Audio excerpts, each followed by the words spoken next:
Need to see where do we go? What are you doing there? Things you do, life will never be the same. Life is changing. Life will never be the same. Life is changing.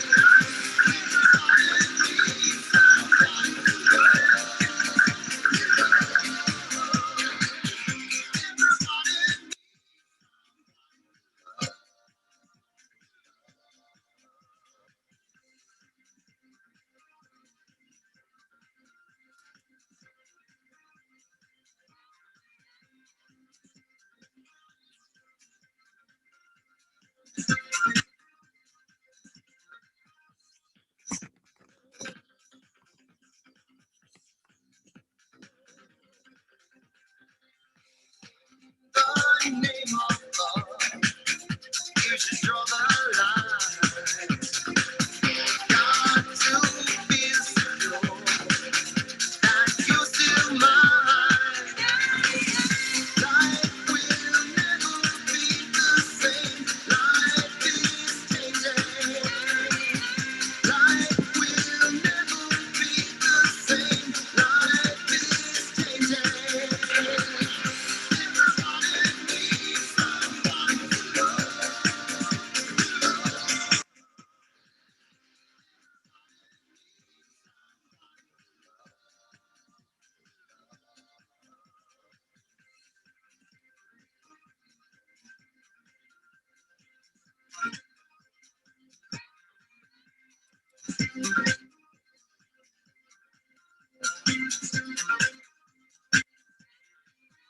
Life will same. Life is changing.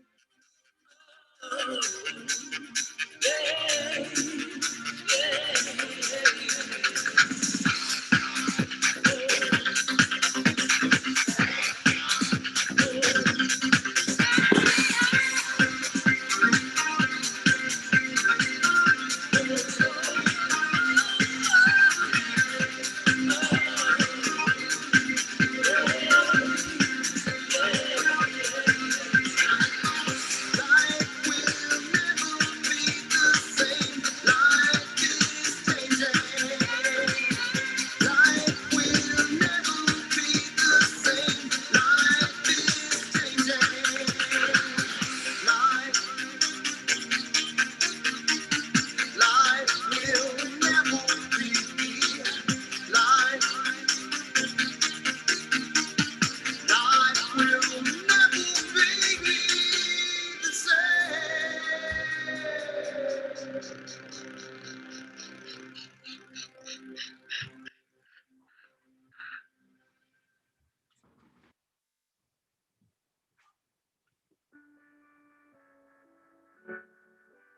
Hear your heartbeat to the beat of the drums.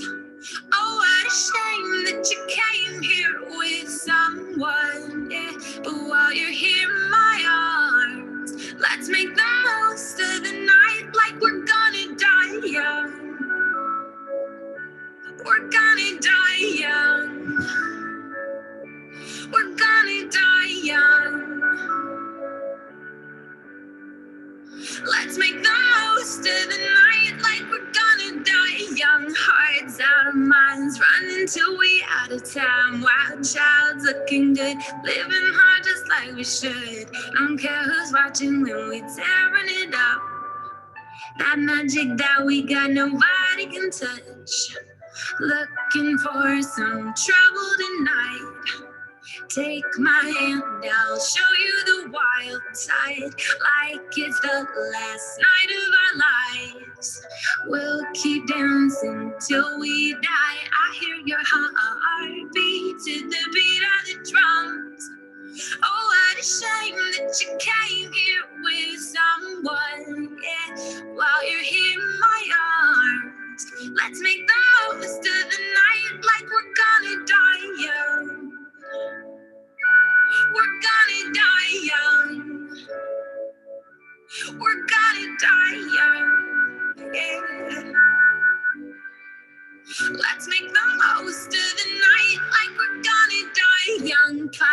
taking shots, stripping down to dirty socks. Music up, getting hot. Kiss me, give me all you got. It's pretty obvious that you got a crush. That magic in your pants, it's making me blush. Looking for some trouble tonight. Take my hand, I'll show you the wild side. Like it's the last night of our lives. We'll keep dancing till we die. I hear your heartbeat to the beat of the drums. Oh, what a shame that you came here with someone, yeah. While you're here in my arms, let's make the most of the night like we're gonna die, yeah. We're gonna die, yeah. We're gonna die, yeah. Let's make the most of the night like we're gonna die, yeah. We're gonna die. Let's make the most of the night like we're gonna die. Yeah. We're gonna die. Yeah.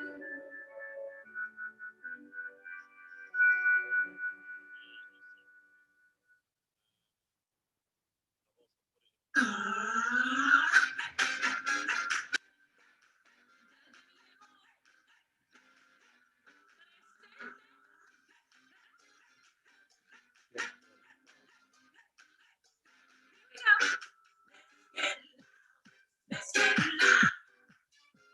The music, let's do it. Come on, people, let's get loud. Let's get loud.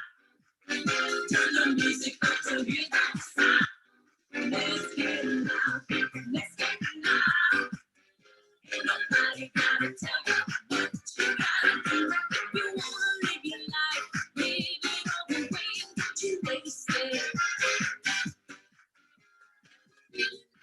It can be so very sweet, you gotta taste it. Do it.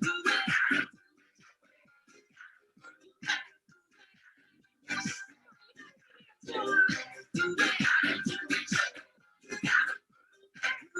gotta make it say. That's the party, make it hot. Dance, don't ever stop, whatever rhythm. Take them all the way. 'Cause I'm gonna live my life.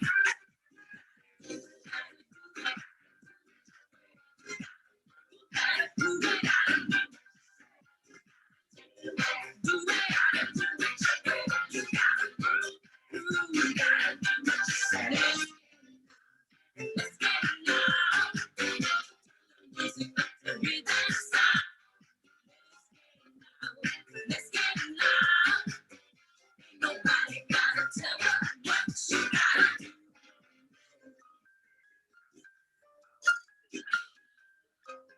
Make it hot.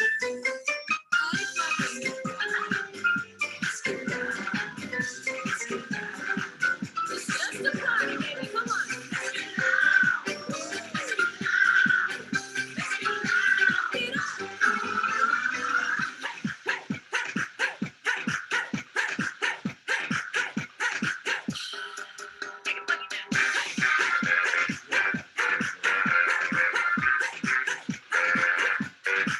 Life is meant to be fun and not hurting anyone, nobody loses.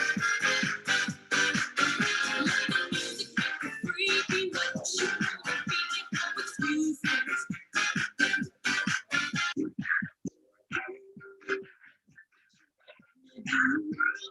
Hey, what you want to say. Go, you go.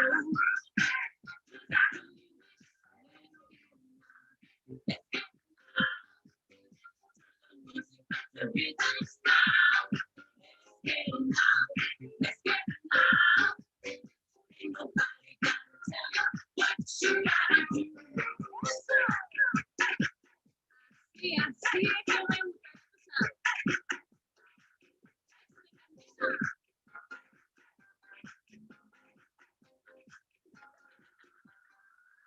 You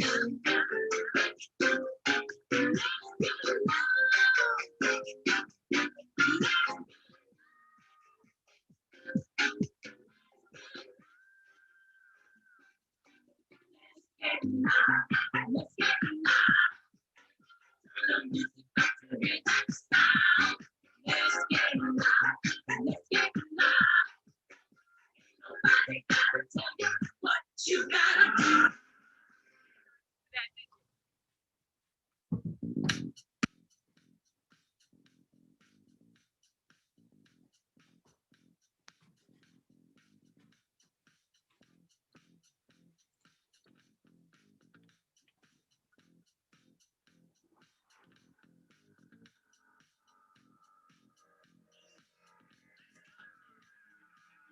Walks down the street with the brim pulled way out low.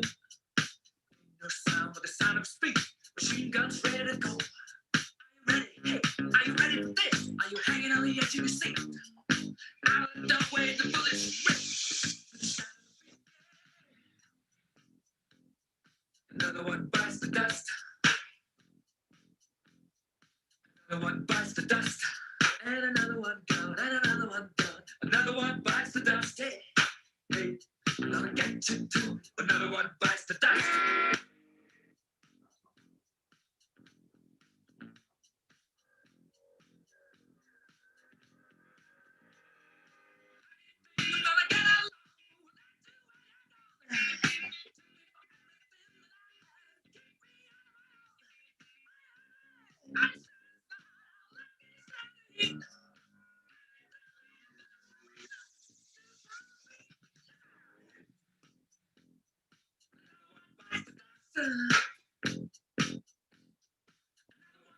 Dust. Dust. Hey, another one bites the dust.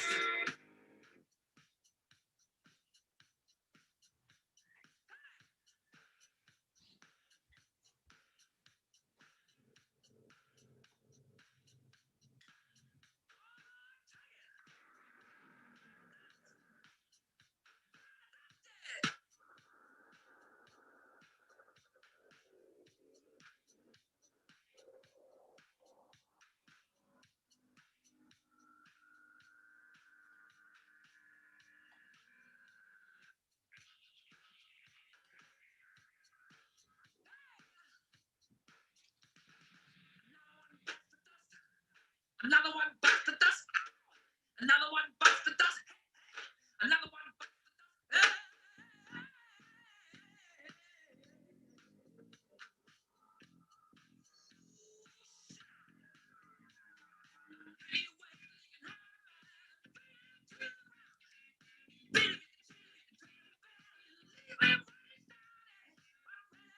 It's for you. I'm standing on my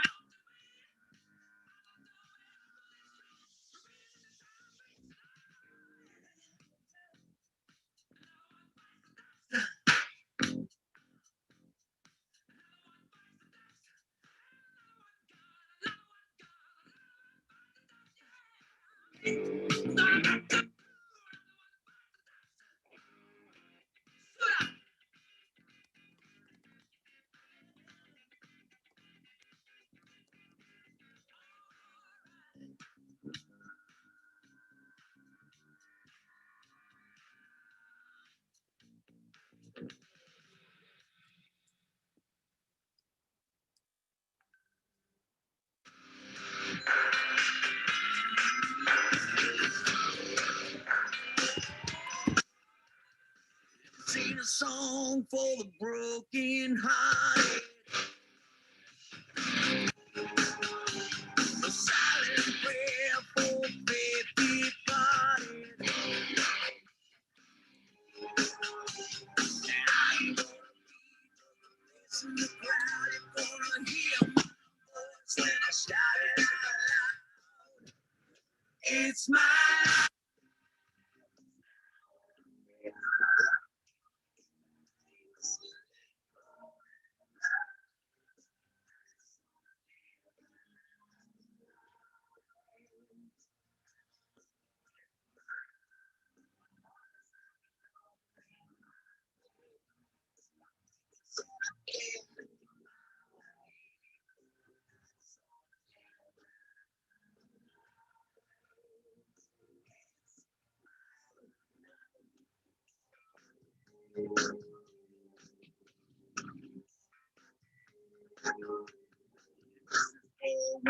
Stood there down.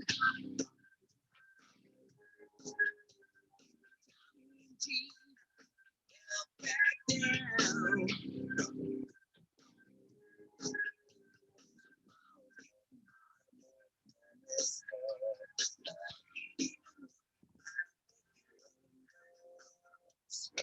It's mine.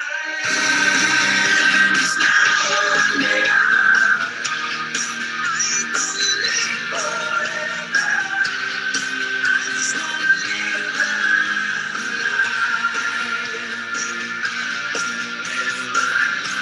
My heart is like an open highway. Like instead of getting my way, I just wanna live life. It's my life.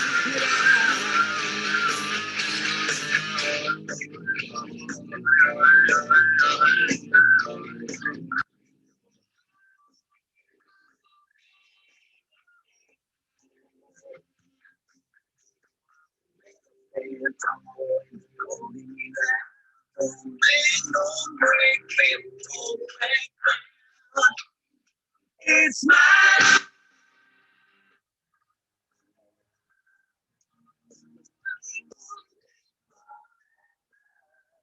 How we doing? Oh, Steve Gordon, I can see you. Welcome. Can you hear me all right, guys, above the music? Yeah. Give us a wave, guys. Give us a wave. We'll get a big group shot. That's cool. Turn your cameras on. Dane Mitchell in the house. How are you, old son? Get those waves out, guys. Yes. Charmaine, get that camera on. Beautiful. We've got a good turnout here.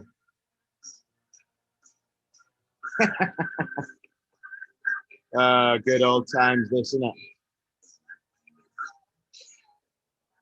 Welcome, welcome, welcome, guys. Make it happen. 2021 and the awards. We're up and running. So thanks for joining me. And what I'd like just to test out is a couple of things. So we've got on your sort of control panel on Zoom, you should have the reactions sort of emotion thing. So we're going to be giving loads of claps, loads of thumbs up, loads of love. So if you've got that, just press something. Just give us a thumbs up. Yeah, I can see Peter's in the mix there. Nice. Steve too. Good. Loving it. And go crazy on that, guys, tonight. And then what we'll do is as well, we'll be bringing a few of you in and out of the session. So I'm putting you on the spot right now that you might get called upon to share your thoughts, share your insights, because you guys are the best. That's what it's all about. So what I'm going to do is I'm going to ask you now to share off the cuff in the chat box one or two of your biggest learnings this year. What's gone well for you? What's not gone well? What have you picked up? One or two insights, because we're going to be giving loads and loads of tips out for the year for each other. So type something in, share the love, and we'll get going. And I'm going to get my slides up and get the tunes back on, and then we're cracking into this.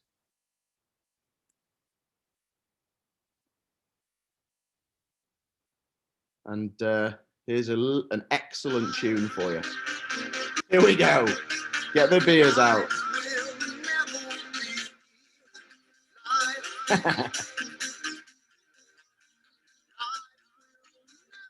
Planning.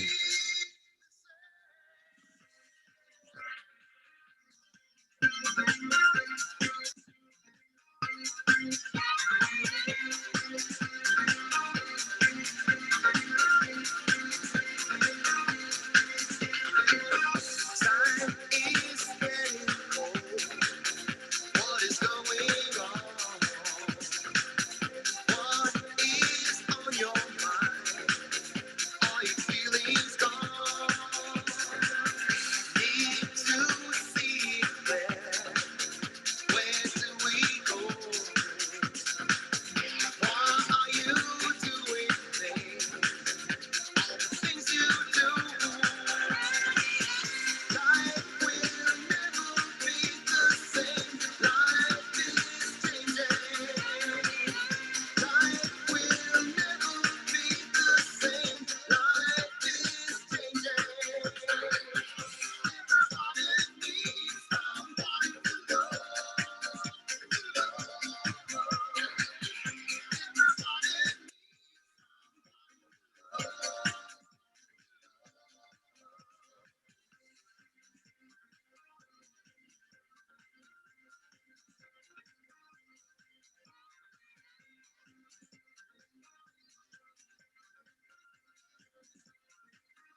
Right, guys, let's do it.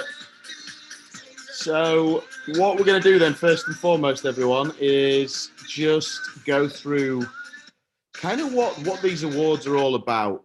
And, you know, what a year this has been in reality. It's been an incredibly challenging year for many, many people.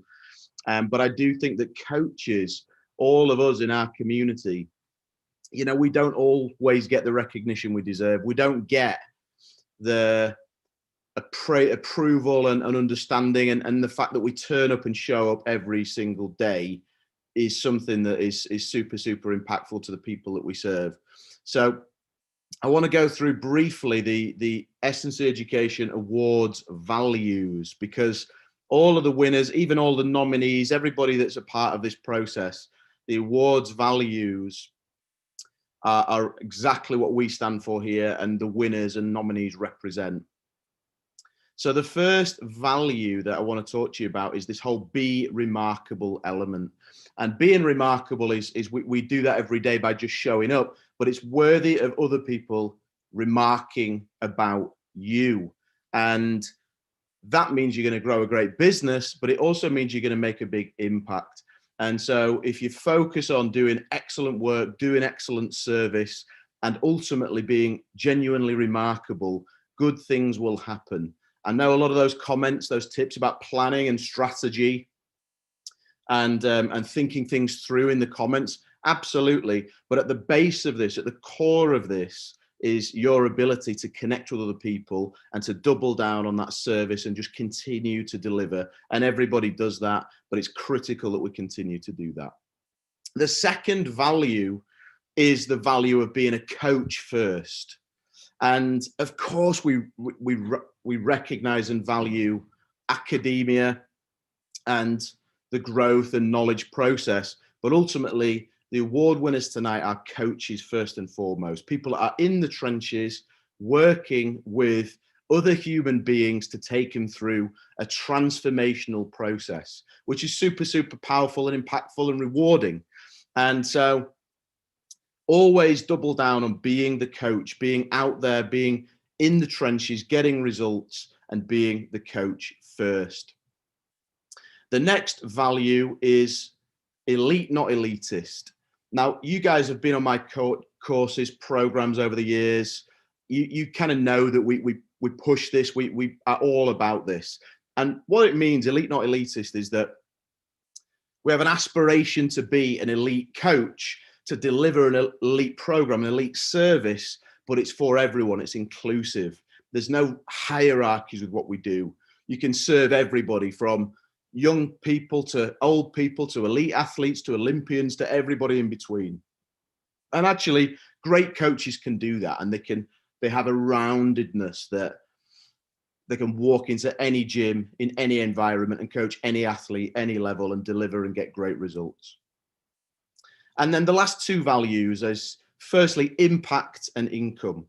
So if we think about impact, if we think about, can the work we do continue to deliver, continue to get results, and we lead with that? How is this going to make a bigger impact? How is this product or service that I'm going to launch impact more people? That is always going to result in a great business, in a great income. So we need to have an income generation ability, because we need to put food on the table, and that's a real core value. But if you lead with how much impact can I make? How can I make a bigger impact? You will always, always do really well. And ultimately, solving other people's problems is where this is all about. And then the very last one, guys, and it kind of summarizes everything here, is pick yourself. Do not wait to be picked. And this is something that is fundamental for this whole awards process. You've been out there, you've done it this year, you've made things happen for yourself. And it's a really, really critical value to drive, to keep pushing yourself forward, seizing opportunities, because otherwise all you'll do is wonder what could have been. And in a year from now, you'll be in a similar place and probably a little bit more pissed off. We don't want that, do we? So pick yourself. Keep pushing yourself forward. So let's get into the awards. And what I'll do is I'm going to introduce most of you, in fact, all of you will know Steve Gordon. I'm going to introduce Steve, and I'm going to attempt to unmute you, Steve, and then we can come in and have a little bit of interaction and get things moving. 1 second. There you go. Hey, how we doing, guys? We all good? Give us a thumbs up, give us a wave. Hope we're doing well, guys. This is absolutely amazing, this, isn't it? You know, technology, we're a national Virtual pandemic. awards. Yeah, we're still doing an awards game online tonight. How awesome is this? We've got people eating. We've got people getting stuck into tinnies. We've got people falling asleep. We've got absolutely everything. This is just like the good old days out down in Leeds City Centre. Dane will be like laughing there, thinking about Call Lane. It's just them days all over again on a computer screen, isn't it, mate? Do you know what I mean? Of course it is. And guys, type in the chat box. What are you drinking tonight?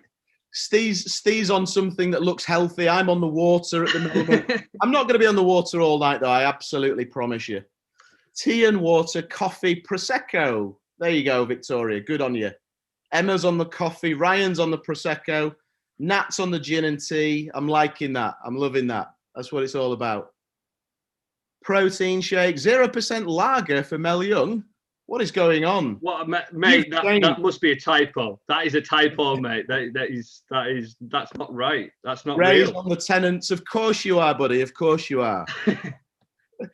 I had more of a Nuki Brown Ale kind of guy myself. Like, do you know what I mean? Nicola, go get that drink. Go get that drink, darling. Let's get it on. So, Steve, give us your thoughts on this whole process. You've obviously been involved in nominating people, even involved in the coaching and the mentoring. And for those of you who don't know, Steve is our lead coach on the Elite Coach Mentorship. He's done a fantastic job this year. Give us your thoughts on 2020 in general and how things have evolved for you and also what you've seen in these coaches here tonight. Wow, that's such a big question. There's been so much. I think it's just been a complete roller coaster of emotion, and just trying to channel them emotions into something positive. We got forced into a fight or flight situation, and I think early on it was kind of right. Let's just focus on what we can control, and I've been trying to follow that mantra right the way through this whole process. And then I've had the opportunity given by yourself to help other coaches that have been on ECM and people who've been through SCE and people inside of my own network, and being able to help those guys and try and get them to say, guys, this is an opportunity for you to grow and develop. Many a time as coaches and trainers, we can end up saying yes to absolutely everything, and we can end up being a bit of a busy idiot, shall we say, you know, not really going where you want to go. And that's really, really frustrating. We sort of forget why we got into the industry and why we want to make an impact on people. But I think 2020 has sort of slammed those brakes on. It's forced us to hit the airbag 100 miles an hour and just go, right, what's important here? You know, and everybody who's come through the ECM and the level 4, these guys have been absolutely amazing. You know, they've really looked themselves in the whites of their eyes and just said, right, what am I doing here? What's my purpose? What's my goal with my coach, with my coaching? And they've risen up to the challenge. They've embraced it. It's not been easy. It's a difficult thing. But they're starting to reap the rewards now, and they've got a really good foundation and they're building on for some great stuff. And you look around in this industry and I think there's been a lot of massive success stories come out of it. And I think there's some brilliant coaches out there that deserve so much recognition for getting people through these tough and challenging times. Yeah. And this is just the start of it. There's the long-term effects. We've dealt with the short-term pain, but now we've got long-term pain to sort out. But guys that are on this call now and guys that are out there coaching, I know we're in a good place to help everybody that needs our help out there, whether that be athletes or just general public who need our help. You know, we've got a good industry, got a good spine of it, and these guys who've joined us tonight and get some recognition for it are fully deserving of that. You know. Yeah, and like this is the whole point, isn't it? That when I first got into this industry 18 or so years ago as a young martial artist, just helping and coaching anyone for free to kind of make a few mistakes. And then as an S&C coach from that position, it kind of became pretty clear to me very quickly that you got to be comfortable with long hours, long manual hours. Picking stuff up, putting it down again is normally called manual labor. We call it strength and conditioning coaching and personal training. But there is a lot of that in this job that we do. And you're also doubling down on someone else's journey. You're committing to someone else's pathway. And quite often that's a thankless task because they get the thanks. The athletes that we coach, the teams we serve, and the clients that we deliver for every day, they get the benefits. But we still do it, and we love that, and we love the process, each and every one of us. And that's why it's important for us to come together as a community, for us to share and have some fun, and also recognize each other's achievements, because there's so much, there's world-class talent right here in this session tonight that spans the globe, frankly, but absolute, genuine world-class coaches here, which is super, super cool, and a privilege for me to be around, and a privilege to be able to serve you as we try and continue to do it the best of our abilities. So let's make this happen, guys. I always say that, and you can quote me how many times I say that in the next 90 minutes or whenever we end up finishing tonight. I'll share my slides with you all. And so still people coming into the waiting room here. This is super cool. Share screen. Where are we? Seeing Brendan work technology still makes me laugh. Still makes me chuckle. I know. So what we're going to do, guys, is we've got quite a few awards to get through tonight. And so I've split them into 3 pillars. You guys know that we have our business stuff, our technical stuff, and our coaching or personal development. So that's how we're going to run the awards tonight. And we're going to start with the business section. There's a few additional bits in there. And I'm going to kick off right away with the first 2 awards. We're going to do them together, these awards. And the first one is the Business Growth Award. So this award is for the person who's really hit this year head on from a business perspective and put everything in to their business. And the second one is the Online Coach Award. So that's for the person who's tackled business but really doubled down on the online side of things. That's what it's all about, these 2 awards. So the first one, the Business Growth Award, the nominees for the Business Growth Award, as we worked through all of the applications, we had a lot of applications, guys, and myself and Steve and our expert panel at SCE worked through them all. These were the 4 people who we nominated for the Business Growth Awards. So we've got Emma Vincent, we've got Richard Cephas, we've got Gordon Fern, and we've got Derek Cousins. And then the Online Coach of the Year award, the nominees for that award were Amelia Robinson, Derek Cousins, Chloe Brooks, and Emma Vincent. And so many of you could have won this award or could have been on the nomination list, but these guys really, really hit it hard and were unbelievably impressive for the whole year. So let's put a little drum roll in, metaphorically. I'd so laugh if he brought one of his twins' little toy drums out and he just started going to town on it. And that would be absolutely hilarious. You know what? We've actually got proper awards and they will be engraved with your names. And I have to tell you guys, my amazing wife is like 1.5 meters away. She's running the show here. Let's be honest, she's running the show. So we've got the Online Coach and the Business Growth Awards. And I've got them in envelopes here. So we're going to go Business Growth first. So the winner of the Business Growth Award is Derek Cousins. Very good. Give him a little bit of love, guys. Give him a little bit of love.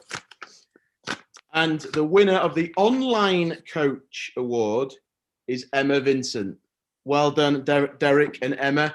And have we got Derek and Emma on the line here? Are they in the mix tonight? Do we know? Yeah, we've got Emma. We've definitely got Emma on the mix. Emma, let's get you on if you can unmute us. Yeah, I'm unmuted. There you go. Congratulations, Emma. Thank you.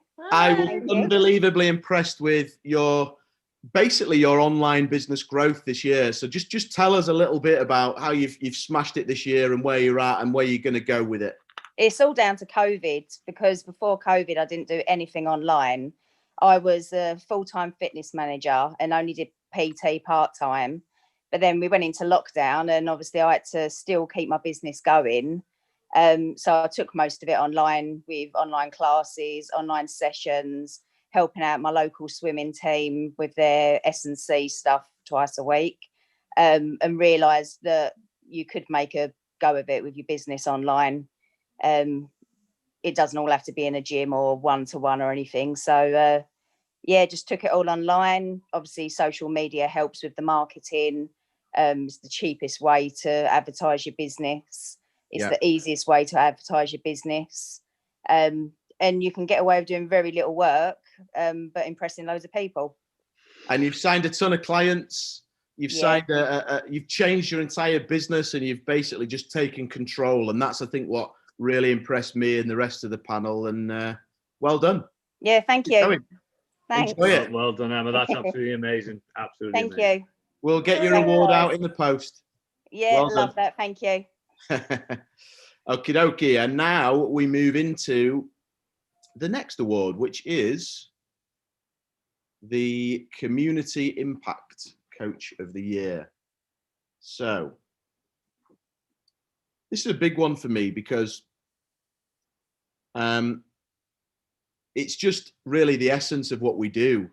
And as much as S&C coaches do amazing work with elite athletes and teams and serve people of that nature, actually really at the core of what we do is the people in our community, the people that are probably within a mile or two of your house right now, and you deliver to them every day. So really, really important and relevant award, this one. So the nominees for the Community Impact Award, well, Emma's in there again.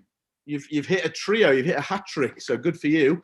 And then we've got Ray Simpson on the Tenants, good lad, and Victoria Beauville Lamb. All of you guys have done amazing work. So, Steve, can you give us a drum roll, buddy? The old bam, bam, bam, bam, bam, bam. There you go. You can hear that very well. I'm going as hard as I can. Community Impact Coach of the Year is, wait for it, Victoria Beauville Lamb. Congratulations, Victoria. Well done. Well done, you. And that's really cool. That's really cool. Have we got Victoria on the line? Is she in the mix? Let's have a look. Victoria. I'm here. Yeah. Hi. Congratulations. Thank you very much. I'm really chuffed. Thank you. Sorry, my dog's just choking right by the side of me. If you can hear like horrible noises, it's not me. It's the 13-year-old collie that's next to me. I believe you. I believe you. Thousands wouldn't. So congratulations. And you have had a fantastic year. And obviously we saw, you've been on Look North and the One Show, I should say. Just a brilliant, brilliant year. So just tell us a little bit about the projects that you've been working on and share that with people. So in January, I live in South Cambridgeshire in a village. So it's a semi-rural community. And in January, I just put a message out on the village Facebook site saying, would anybody like to join me doing a Coach to 5K? I'm massively into triathlon, but I've been injured quite badly in 2019. I'd broken my foot. So I needed to start again from scratch. Thinking I'd only get like 1 or 2 responses. Quite the reverse. I got about 20 people who are interested. And to cut a long story short, I ended up forming a running and cycling club. I haven't quite got to triathlon because I can't get the ladies in the water, But we've now got nearly 100 members in this club. And, you know, as Emma's mentioned, COVID has sort of dictated how we've gone this year. So I've ran loads of virtual events. We've just done a running and cycling virtual challenge to Abu Dhabi. But I could see that and it's predominantly women in this club, that as they were starting to up their distances, especially with running, that the injuries were starting to come in. So I thought, well, I embraced COVID, the first lockdown, thought, let's do this course. So I did the foundation course. And I thought, well, why not put theory into practice and set up a strength and conditioning course for my club. So I've been running a course in the village hall. When that hasn't been allowed because of the national lockdowns, I've then reverted to Zoom, which is where the BBC One show caught me out. Yeah. And luckily I didn't swear, not knowing that there was hidden cameras in my house. That's incredible you didn't do that, yeah. And I did say, because obviously Alex Jones was presenting, and I went, I said, oh, I'm sure that's the Welsh one, because she actually gate crashed my Zoom session that was running strength and conditioning.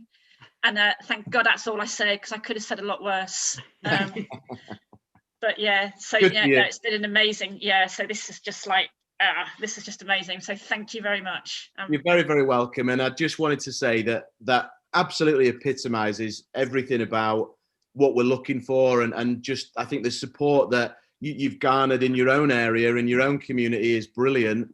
But actually it's inspiration for all of us as well, because, you know, without being anything complex, that it's just a great idea driven by a passionate person, and great things happen when we do that. So keep doing what you do, enjoy it, and we'll see you again in 2021, I'm sure. Definitely, Brendan. Thanks very much. Well done again. Cheers, Stephen. Well done, well done. Cheers. That's super cool, Steve, isn't it? The you know, simple projects delivered by passionate people.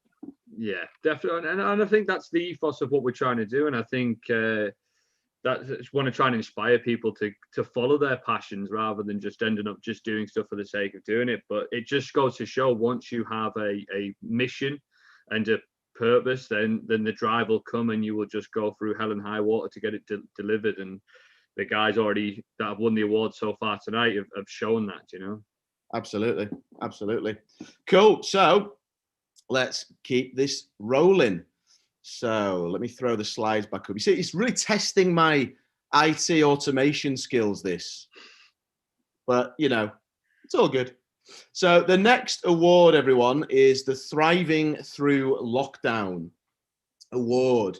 And, you know, hopefully when we run the awards in 2021, there will be no Thriving Through Lockdown Awards. I'm certain we would all want that. But this year it felt like we kind of have to have this award in, because, you know, you can take it kind of two ways, this whole lockdown. Whatever you feel about it, you can tackle it, you can embrace it head on, and you can determine your future in a positive way out of it, or you can let it beat you. And so I must admit, the applicants for this award and the people the stories that we got for this particular award were unbelievable, like absolutely really, really emotional and gut-wrenching in parts. And we had a lot of people, and we basically could not shorten the nominee list down beyond what you see right now. But the winner of this award, the Thriving Through Lockdown Award, and congratulations to all of you who are nominated, the winner of this award is Luke Spinks. So fantastic work, and show a little bit of love, yeah. Give it a bit of a applause in there. I don't know if Luke is on the call. Let's have a look. There isn't a Luke there. Let's see if it is the Luke. Are you there, Luke? Yeah, I'm here, my mate. Hello, my friend. Congratulations. And I think that what resonated with what you've achieved this year is just that absolute passion of pivoting your business, making things happen, and the results have come for you, haven't they? Yeah, massively, mate, massively. And I think I said in the thing, it's down to a lot of what we was doing with the strength and conditioning education stuff. I mentioned I've already done a lot of sports coaching based stuff and things like that. So it was just an extra string to my bow that sort of really wanted to drive that business side of it as well. Yeah. And it worked massively. I mean, like I say, the COVID situation wasn't ideal, but I just sort of took it with similar to what the other guys have, and just thought how I could get my clients and my athletes the best results possible from, obviously remote and social distancing and whatnot. So, and give us one or two highlights of that, because you've done great work there. But how have things changed for you? What specifics can you share with us?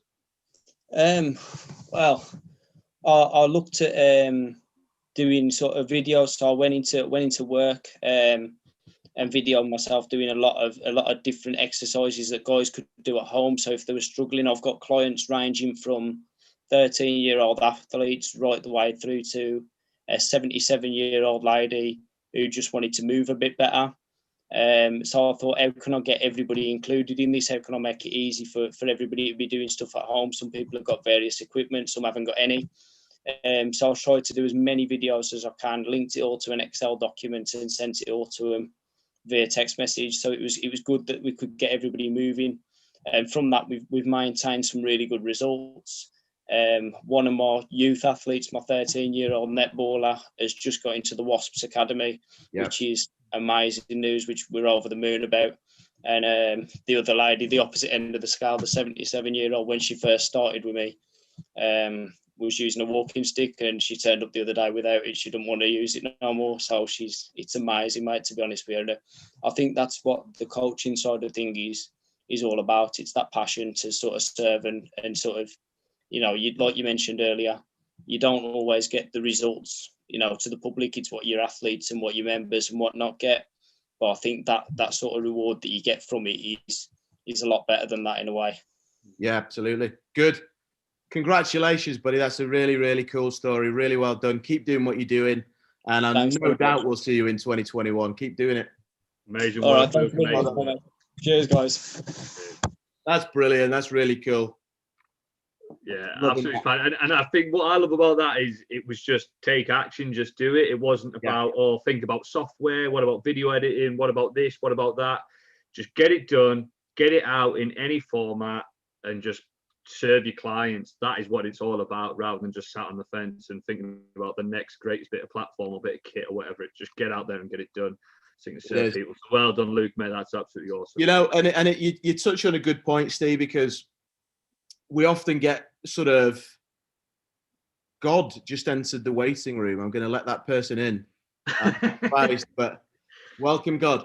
I feel that we often get bogged down with the whole how. How do we do something? We know we want to do it. We know where we want to go, but you dissuade yourself. You sabotage your plans because you get this whole like, how do I do it? How do I do it? And you just stop. And it's a real curse. That it's almost a disease. The whole how. And the key point is, get started, do something. We call it the zigzag approach. Go that way, then go that way, then go that way. But the net positive is you're moving forward. And if you don't get started and if you don't do something, you sit there pissed off that you didn't, looking at everybody else that has done it. And in 1 year or 5 year or even 10 years time, you are not the person that you want to be. Instead, take action, use the challenges that you're presented with to improve and get better. And it's a core value of what we do here, isn't it? Yeah, absolutely. So let's keep this thing rolling, guys. We are now moving into the final business award of this section, and it is a very, very important one. It's the SCE Gym of the Year. And this is an important one because actually, under this whole lockdown conditions, it's one of the most challenging situations that we all could have been faced with this year. All of you gym owners in there, my word, it's been tough.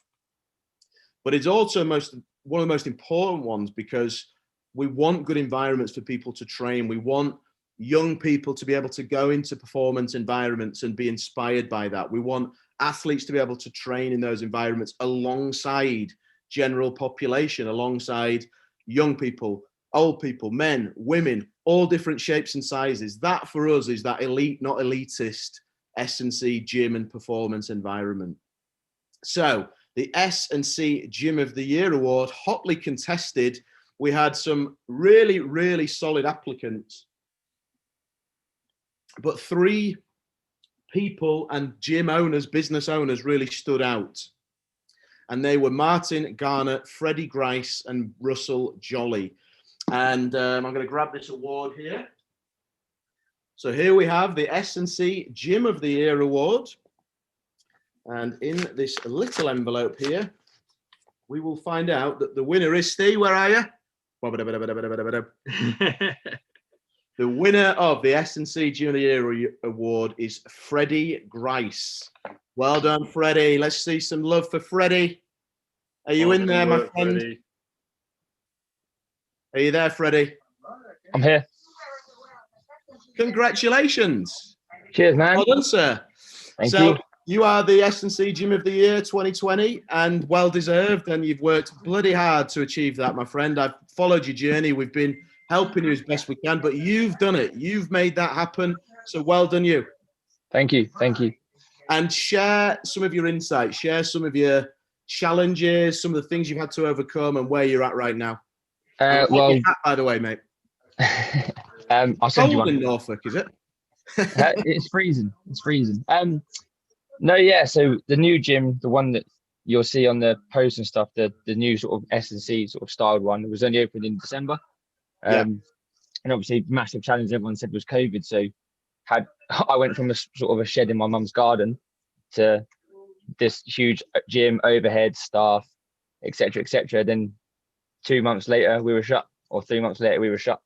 Those overheads had to be paid and stuff. So back to the online coaching, like some of these guys in here, not at their level, but little bits and pieces of online coaching and continuing with that.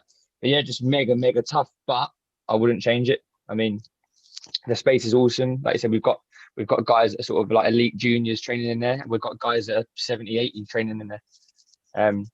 So for me, Gym of the Year doesn't mean just what's in it, it's the environment as well, isn't it?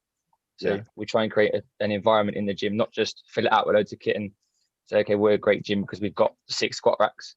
It's actually about the environment that we create, having a good team, support network, and people bouncing off each other. That's clients as well. So we keep trying. And so what is 2021 looking like? What have you got planned and how are you feeling about that? Yeah, we're pretty excited for 2021. Me and the team are pretty excited. A few plans in place. My job now is to build them up a little bit more. So that they're sort of thriving with their business and stuff, because a lot of them, well, all 3 of them are newly qualified PTs. So our job is to kind of push that a little bit harder on their front. And then, we want to kind of go into a bit more sort of what you do, the education side, maybe bringing coaches through a bit more as well, sort of locally to us. So that's kind of the plan. Brilliant, mate. Well, I'm keen to look at doing courses with you from there and working with you on that. We've touched on it before, but it's a good site for us. And I think the thing that resonates with your story, and I think that it's a key point, is that, you know, you forged forward, you showed the courage, you kept on going. And although you had to roll with those punches, you've come out and it's looking good, isn't it? Yeah, definitely. And I mean, I have to say as well, like, big up to you and Steve as well for the ECN, because obviously that was a massive help over the lockdown period. So appreciate it. Yeah, that was awesome.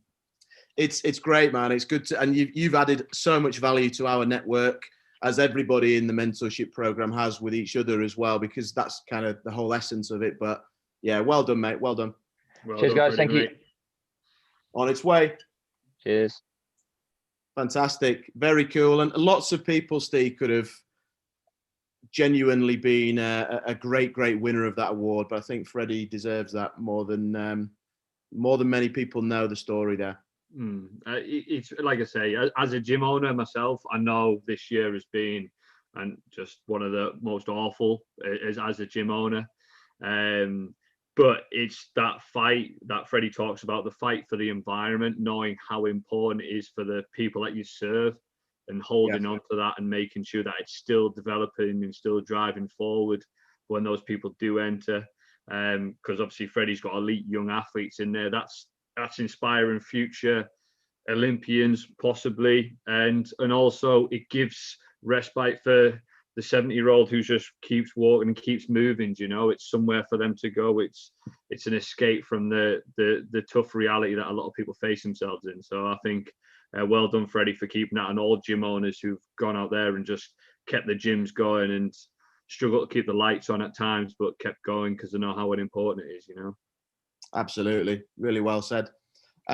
So what we're going to do, guys, is just take a 2-3 minute little break. But before we do that, I want to share some cool stuff with you. So first and foremost, all of the winners of the awards tonight are going to get a very, very cool bundle of books from Human Kinetics. So we will feed that back to Human Kinetics and share the winners. And so we'll follow up with all, you know, we'll need all of your addresses to get the awards and stuff like that. But I have to say, you know, massive, massive thank you to Human Kinetics. And we've been very, very fortunate to build a great relationship with HK over probably the last 5 or 6 years. And they've had their challenges as well, you know, and it's been an up and down year as well for them. So I was absolutely really choked and ecstatic when they said that they would chuck in such cool prizes. And so everybody will get that, the winners. But what I wanted to share with you, and I'll share the link in a little bit, but we have a discount code and our own sort of landing page. Can you guys see that? Just give us a nod if you can. Yeah. Yeah. So I'll share this link in a bit, but we have our own SCE landing page for our recommended reading list, so to speak. And you can get a discount on all of these books, 20% by entering SCE 20. So we'll pop the link in for that as well. And yeah, so massive, massive thanks to HK. And then the other thing I wanted to share with you is I shared in the ECM group that we've got a new load of merchandise coming out. And so very, very pleased to announce that we've got strength merch live now. And you can buy yourself a Christmas present or even anyone else for that matter. So we've got loads of stuff in here. We've got men's range, women's range, accessories. Believe it or not, we've even got, and it's sold out already, we've even got the SCE face mask. Can you believe that, guys? You know? I was going to say, you know, 100% empowerment on you on that as a slogan, but we just went with the brand in the end. And so we've got breathable tees, like training tees. I wanted the range so that you guys could coach in this stuff. Some t-shirts and some clothing is just, you get too sweaty in it and so on and so forth. So these tees are all like breathable tech-based t-shirts. And we've got some cool stuff, raise your standards, strength first, hoodies in there. You've got little laptop stickers, coaching athletes since 2010. That's when the company was founded. Coaching coaches since 2010. And even, believe it or not, guys, that it's not about sets and reps. Brendan Chaplin mug. I expect a coffee shot from you all over Christmas when you're sipping that coffee. And when you say to your other half, it's not about sets and reps. It's not about sets and reps. It's about the people and the process. So that's quite a cool thing as well. What else have we got in here? We've got coffee mugs in here, 100% ownership, and some SCE stuff as well. And at the moment, we've launched the shop with 15% off everything. So we'll send out the links for you to have a play with, and maybe you can treat yourself to a Christmas present this year. There you go. Isn't that great, Steve? What do you think of that? It is, mate. It is. And as much as we all laugh and joke, I think sometimes getting these things is a constant reminder of it's just a pattern interrupt of like, yeah, this is what I'm doing. It's empowerment. It's a constant reminder of the journey and the investment I've put in myself. Because I think that's what people need to remember when they come on one of our courses and they get involved with us. It's an investment in yourself, guys. And I've been on that journey many times myself, and we come out better for the end of it. So getting something just to remind you of the investment you've shown in yourselves is sometimes a really cool thing. Wicked. All right. So let's take 2 minutes, get yourself a comfort break, and then we're going to move into the next section of the awards. which is the technical skills. So we'll be looking at all the different elements of S&C coaching in these awards, and some beautiful people are going to win some awards and some beautiful people are going to be nominated. So we will see you in literally 2 minutes, guys. And on that note, I'm going to put a very cool song on that shows a lot about my musical taste that a lot of you don't know. Here we go. Here we go. Get money twice. I'm from the dirty, but that Chico nice. Love this song. Y'all call it a moment. I call it life. One day while the light is glowing, I'll be in my castle cold. It's time for a beer now, I think. The gates are open. I just wanna feel this moment. Oh, I just wanna feel this moment. Oh, Ray, I don't think you're involved in that one, mate. You're not involved in that one, Ray.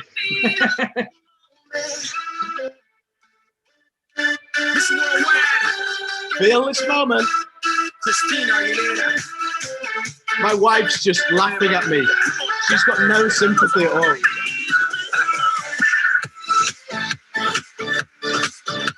Am I the only one dancing? No, we got Kyle on the mix. We're all going. Heather's absolutely rocking it as well. Reporting live from the tallest building in Tokyo. What a tune. Long way from them Christina. hallways. Bill was O's and O's. They counted always. Real fat all day. Now, baby, we can party. Oh, baby, we can party. She read books, especially about red rooms and tie-ups. I got her hooked, cause she see me in the suit. Tied up. Hey, it's nice to meet you. But time is money. Only difference is I own it. Now let's stop time and enjoy this moment. I'll be in my castle golden, but until the gates are open, I just wanna feel this moment. Oh, I just wanna feel this moment. Oh, I just wanna feel this moment.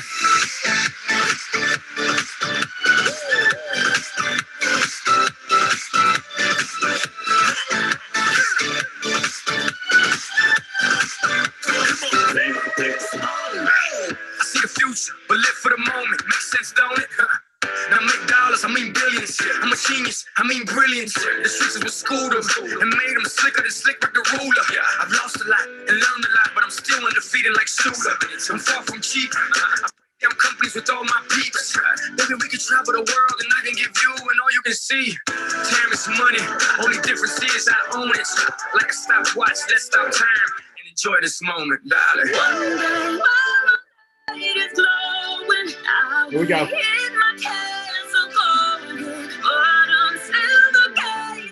Yes. We're back. Are we all here?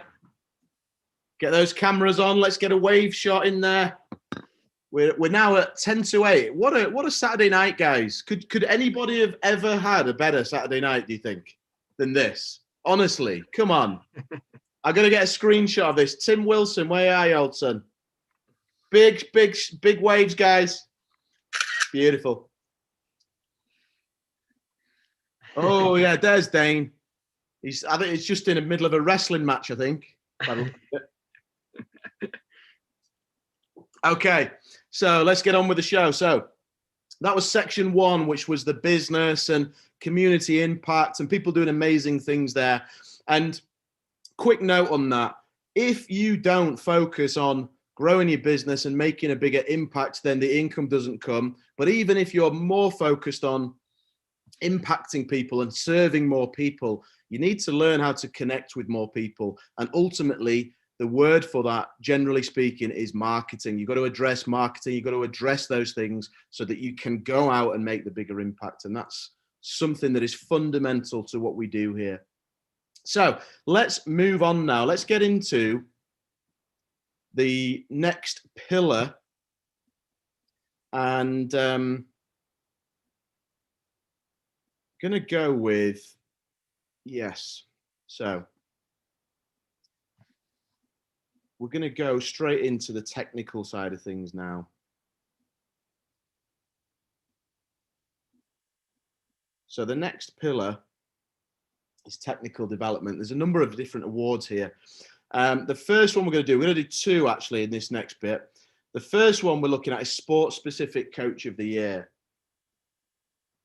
So this is for the coach who's just doing really, really good things in a specific sport. It doesn't have to be at an elite level. It could be across the spectrum, but as in 2020 has ramped up their knowledge and made a bigger impact in that sport. They've really doubled down in that sport. And the nominees for Sports Specific Coach of the Year are Rhys Silver, Alistair Hamilton, Howard Green, and Nicola Few. All you guys are doing amazing things in your respective sports. And I'm going to do 2 awards here. The next one, quite the opposite actually, is the General Population Coach of the Year. So we are all about elite coaching, but not an elitist environment. And everybody can benefit from what we do. In fact, the best environments, the most healthy environments I've ever been a part of, be it my own gym and also being a part of other people's environments, is when you've got athletes training along, young people training next to old people, training for people who just want to get off the couch or do something a little bit more efficiently, have a little bit less pain. It's not all about Olympic golds and so on and so forth. So we want to recognize the coaches that are doing great things with the general population, delivering great programs. And the General Population Coach of the Year nominees, very good bunch of people here, guys. We've got Ryan Reed, Ray Simpson, Nicola Few, Shane Fitzgibbon, and Chloe Brooks. So everybody do the drum rolls here. Where are we? I need to find some sound effects, don't I, mate? General Pop. Yeah, you do, yeah. Right, this is YouTube. We've got 2 awards now. What have you got there, Steve? I don't know if you can hear that. Oh, yeah, drum roll. Good lad. That's it. We'll nail that for the next year's awards. Don't you worry, everyone. So the Sport-Specific Coach of the Year for 2020 is Rhys Silver. And I don't think Rhys is on the line. I might be wrong. No. So Rhys is doing great work in mixed martial arts and has taken a number of, and boxing as well, boxing and mixed martial arts, has taken a number of fighters to new levels this year alone. I can speak for him. He's a level 4 graduate, but he's also somebody that's just pushed himself out there and done great things this year. So well done, Rhys. And the General Population Coach of the Year for 2020 is Nicola Few. Well done, Nicola. Is Nicola on the line? Let's give a little bit of love to both Rhys and Nicola. I'm sure Nicola's on the line. I'm sure I've seen her about. Yeah, I'm here. Hey, there we I've go. not even brushed my hair because I didn't expect anything. Oh, wow. Go and brush your hair. Who is that? No, it's no point now. Well, there you go. It's a big show now. Chloe. Hello. Oh, thank you, Mary. So you are honestly, population. There's so many great people. I just really didn't expect anything at all. Well, just you've nailed it this year. So well done. You deserve it. Thank you. And, I'm going to pass tears in a minute. You know what? I'm going to pass tears. You know what though, Nicola? I think just quickly before you pass tears, let's just get your highlights because you've done so much this year. You've got a really good sports program on the boxing side as well. You've been on the Elite Coach mentorship. Just share 1 or 2 things about how you're feeling and how what this means. I don't know what I feel now. Yeah, it's not down to me though, is it? It's down to the people that actually turn up, and I only tell them what to do. And it's them that put in the hard work in the gym. And it's taking the people that don't believe in themselves and making them believe in themselves. And that's the main bit in it. But that takes skills and that takes passion and that takes drive, and that's why you've won the award.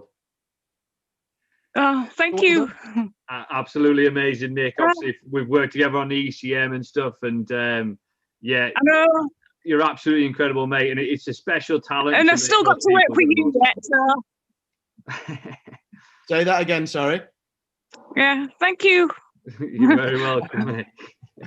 Lot going on. Thank you. Good on you, Nicola. Well done. Well done, Thank mate. you. Bye. Love that. I love the family shot there as well. Everybody in the house there. It's great. No, Nicola smashed it this year, and that is really, really well deserved. And as have all the nominees, by the way, for that award. Really impressed. Massive, massive respect both for the sport specific and the general pop guys. Just, you know, keep on delivering, keep on showing up, keep on making things happen. That's very, very cool. So here we go with the next award. The next award is a very good one.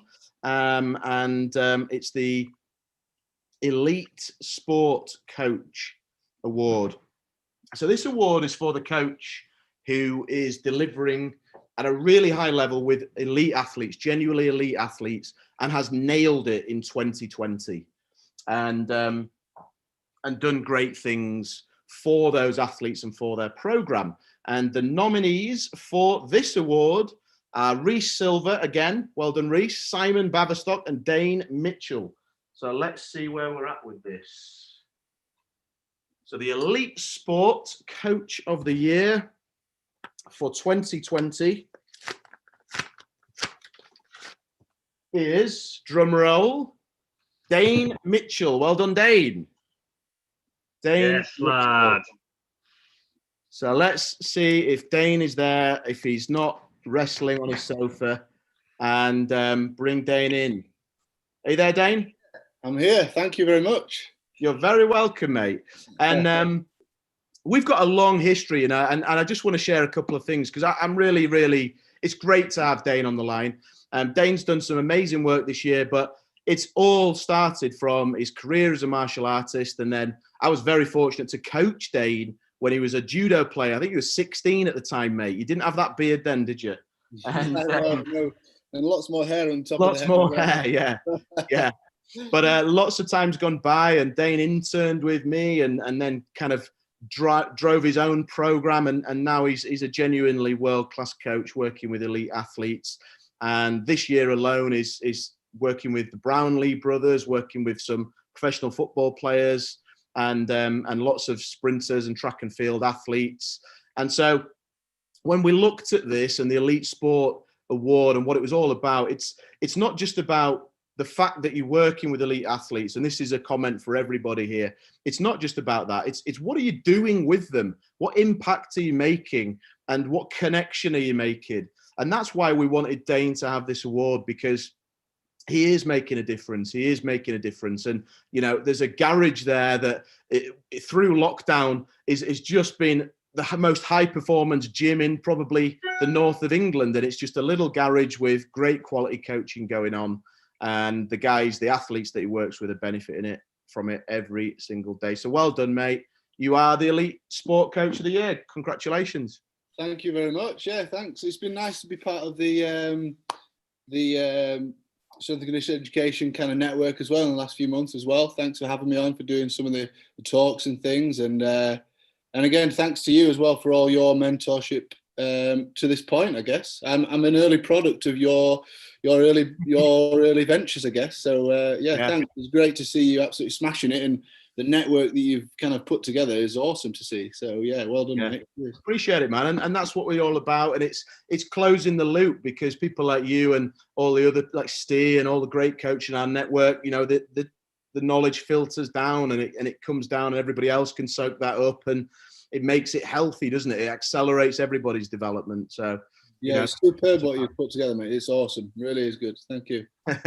Pleasure. And just one or two insights into, you work with the Brownlees, you work with the football, you work with the track and field. What's your biggest learning for 2020 to share it with everyone, do you think?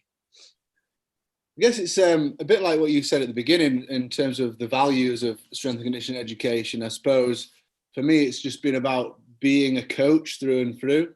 You know, after the academic side of things, all that, I've just really tried this year to have an impact and be a coach to the athletes, not just an SCE guy who they see in the gym a few times a week. You know, I really try and just help them in any way I can, try and get on the track with them. I try and just show that I care about them and just I care about the whole process and all that thing. So you just get, I just fallen into that, just got really invested. I've been very fortunate to work with some amazing athletes. So you do get very passionate about it and you do want to help them as much as you can. So, but that pays off, you know, so it's great. Yeah. Brilliant. Congratulations, mate. Well done. Well done, mate. Thank you. Woo, woo, woo. Lovely. So moving on then, let's get into the next one. Keep the ball rolling here. So we're into now my technology skills at their max here. Oh, hang on. Skipped forward a few there, didn't I?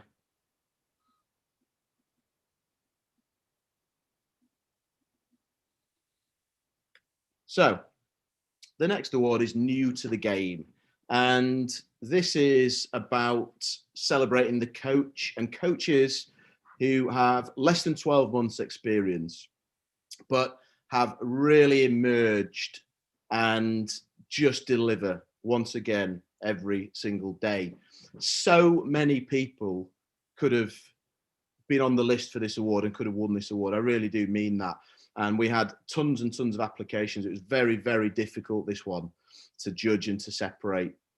So the nominees for the New to the Game award are Angela Burton, Nazir Arshad, Brett Falconer, Natalie Marsh, and Chloe Brooks. And I don't kid you, that could have gone on for another 2 or 3 pages. It really, really could. So the New to the Game awards right here goes to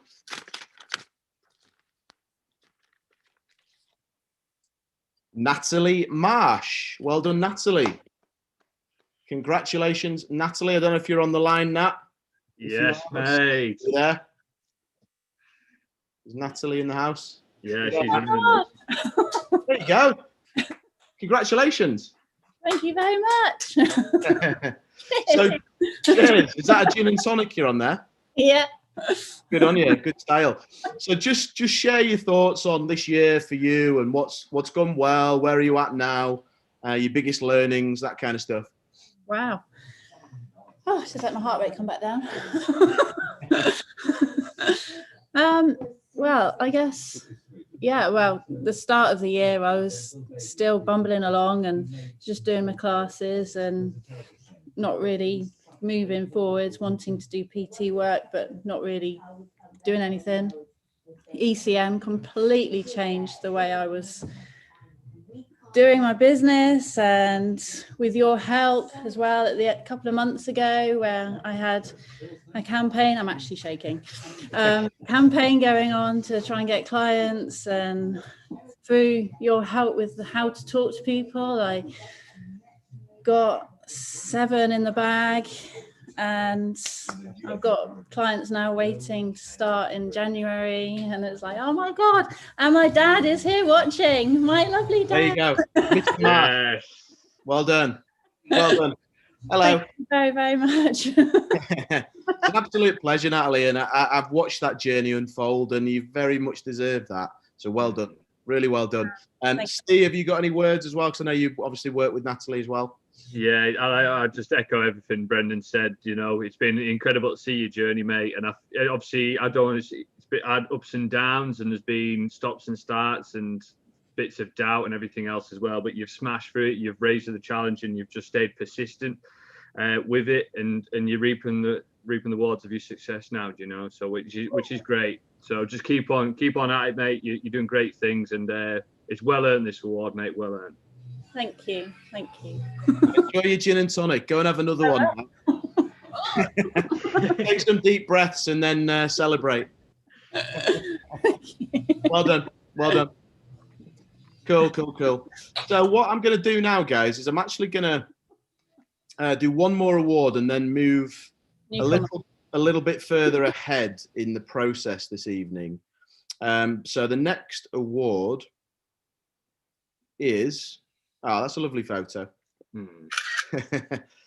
That's beautiful. The next award is, as I share the screen,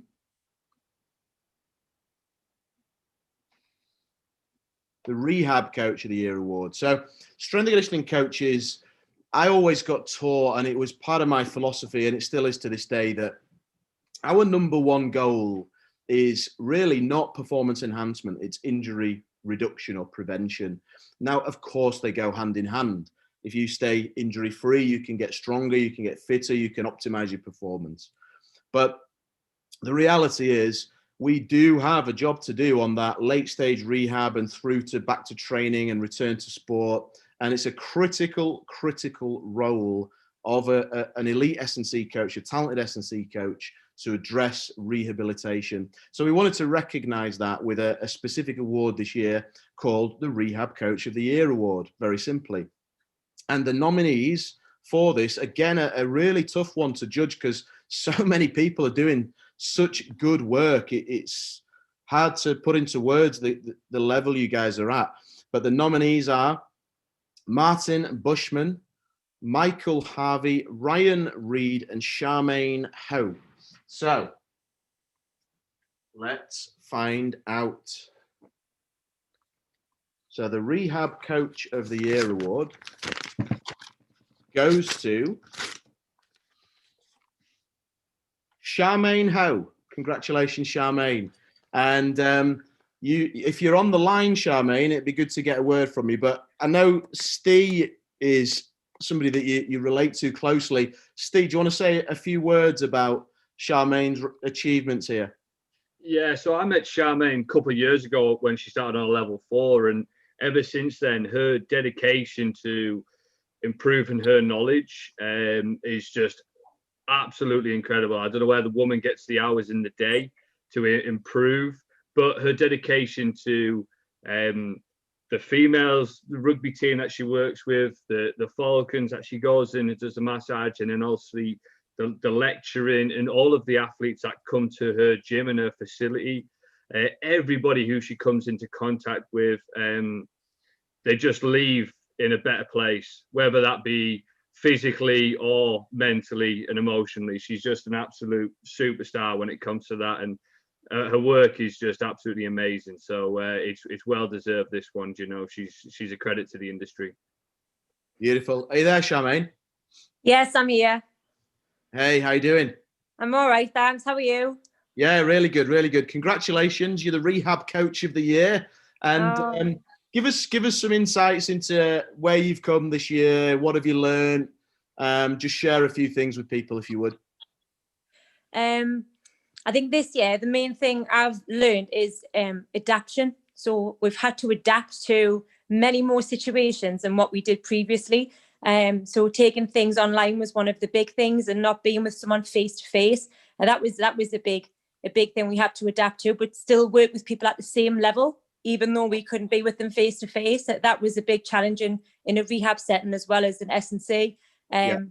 So I do a lot of from rehab. I'll take our rugby boys from rehab right through to return to play. So they stay with me from a broken leg all the way through to, the idea was to make them better than what they were before. So I generally spend a lot of time, like lengthy periods with all of the sports people and all of the athletes and stuff. So yeah, it was just transferring all that to online. So I had to adapt a lot more. But I think everyone doing the same thing. And it's been really positive. It hasn't been a negative experience. It's just been a bit of change. But it's put a positive spin on everything. So it's worked out really well. Brilliant. And I think the thing is that, and I've done a little bit of rehab over the years myself, in that it's quite psychologically challenging for people as well. It's, you know, when things are going great, they're great, and you're psychologically very much, you're on it, you want to push. When people have injuries and they're not quite sure how they're going to recover and what life's going to be like on the other side, shall we say, it's tough, isn't it? And it's another dimension to the role that you need to really drive on. Yeah. So an example, say one of our rugby players, if they break a leg on a corner of a certain pitch, when we rehab them and they go back to sport on that same pitch, because we obviously we play the team twice per year.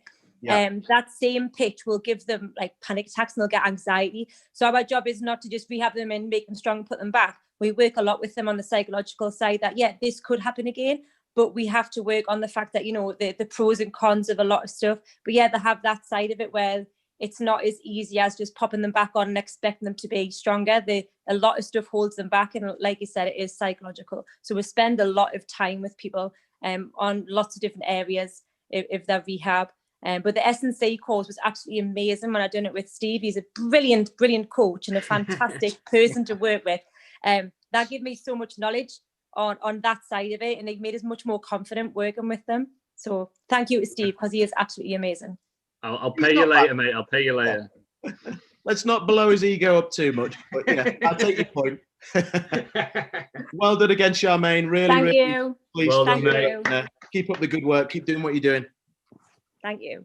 So, guys, what we're going to do now is we're going to take a little change of direction, and we're going to go to the Lifetime Achievement Award. And this award is one of those awards that you can't really get it until you've put in a good stint, shall we say. So it's going to be somebody a little bit older, but I want to share with you the person that it is. And they're not available on the call tonight because they live in Australia and it's a different game. And actually, believe it or not, they're still coaching. And the Lifetime Achievement Award goes to a mentor of mine who's just changed a lot of people's practice. So I pulled him down, I pinned him down for a little interview earlier on, and I'm going to play that video to you, and we'll see where we get to from there. So give me a moment and we'll make it happen.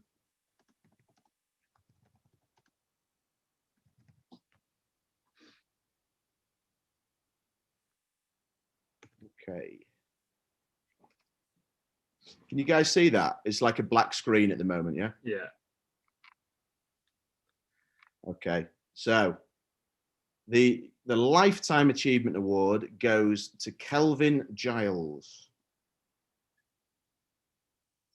So here we are, Kelvin Giles, and it has been years since we've chatted, but before that we've chatted many, many times over the years, haven't we? Well, yeah, right from the Roehampton days and the Lawn Tennis Association to when you went back, you were in Leeds and you started your education program and your own lecturing and all the things where we sat down and worked out the 5 in 5 and movement efficiency for young children. That was a lifetime ago. It was, but it's so impactful, that work, you know, there's so many people that have been part of that and through that, and that's kind of your input and guidance. It's brilliant. Well, I see more and more people around the world now that are putting movement efficiency, consistency and resilience at the center of their universe. And, you know, it's working. It really is working. And if we can, the more people we can get doing it and sharing with each other, whether it's Greg Thompson in Ann Arbor, Michigan, or it's James down in Devon or Frishy or the whole group at Locker 27 in Surrey. And there's so many people now trying to go back to getting the basics, the fundamental movements sorted out, whether it's just for the well-being of an individual or whether you're on the journey to the high performance. And I'm just chuffed that there's that many people having a crack at it nowadays. It's brilliant. And, you know, we met, well, probably might even be 15 years ago now, somewhere in and around that region at the when I was working for British Tennis. But to be honest, Kelvin, that was in your career, you were almost at the last quarter, shall we say. You're still going strong. I'm not going to take anything away from you, but there was a lot that went before that, wasn't there? Yeah, I'm in the sunset of my career now, I really am. But it is, I was talking to somebody the other day about careers and things, and I can't say mine's gone full circle, but I started off as a volunteer coach and a PE teacher, doing classes after school and clubs after school, going to the local athletics club in Birmingham with Birchfield Harriers and Sparkhill Harriers and learning my trade as a coach you know, a lifetime ago. And then I climbed, if you call it climbing the ladder, became a professional, full-time professional coach in athletics for the British team in Moscow, and then on to the Institute of Sport here. So when was that, Cal? What year or roughly around that time were you? I became a national coach for the British team in '79, which just before the Olympic Games in '80. So I went as a team coach to the '80 Olympics. Yeah. Then made the first blunder of my life, and I have had many. I let my ego get on top of me and thought I was good enough to go and take on a job that I was offered at the Australian Institute of Sport when it first opened in 1981. So me thinking I knew everything, came to Australia and my career, I did 5 years there, started going to all the Olympic Games I could and World Championships and so on, but just was not ready for that. I mean, at 30, something like 35, 38 years of age, I think you can go be the head coach at the Institute of Sport for a nation. You forget it. I was wrong. So ever since I learned those lessons of not serving an apprenticeship, I've tried to pass that on to as many people as possible. And then from there, I came across rugby league and started working with the Canberra Raiders.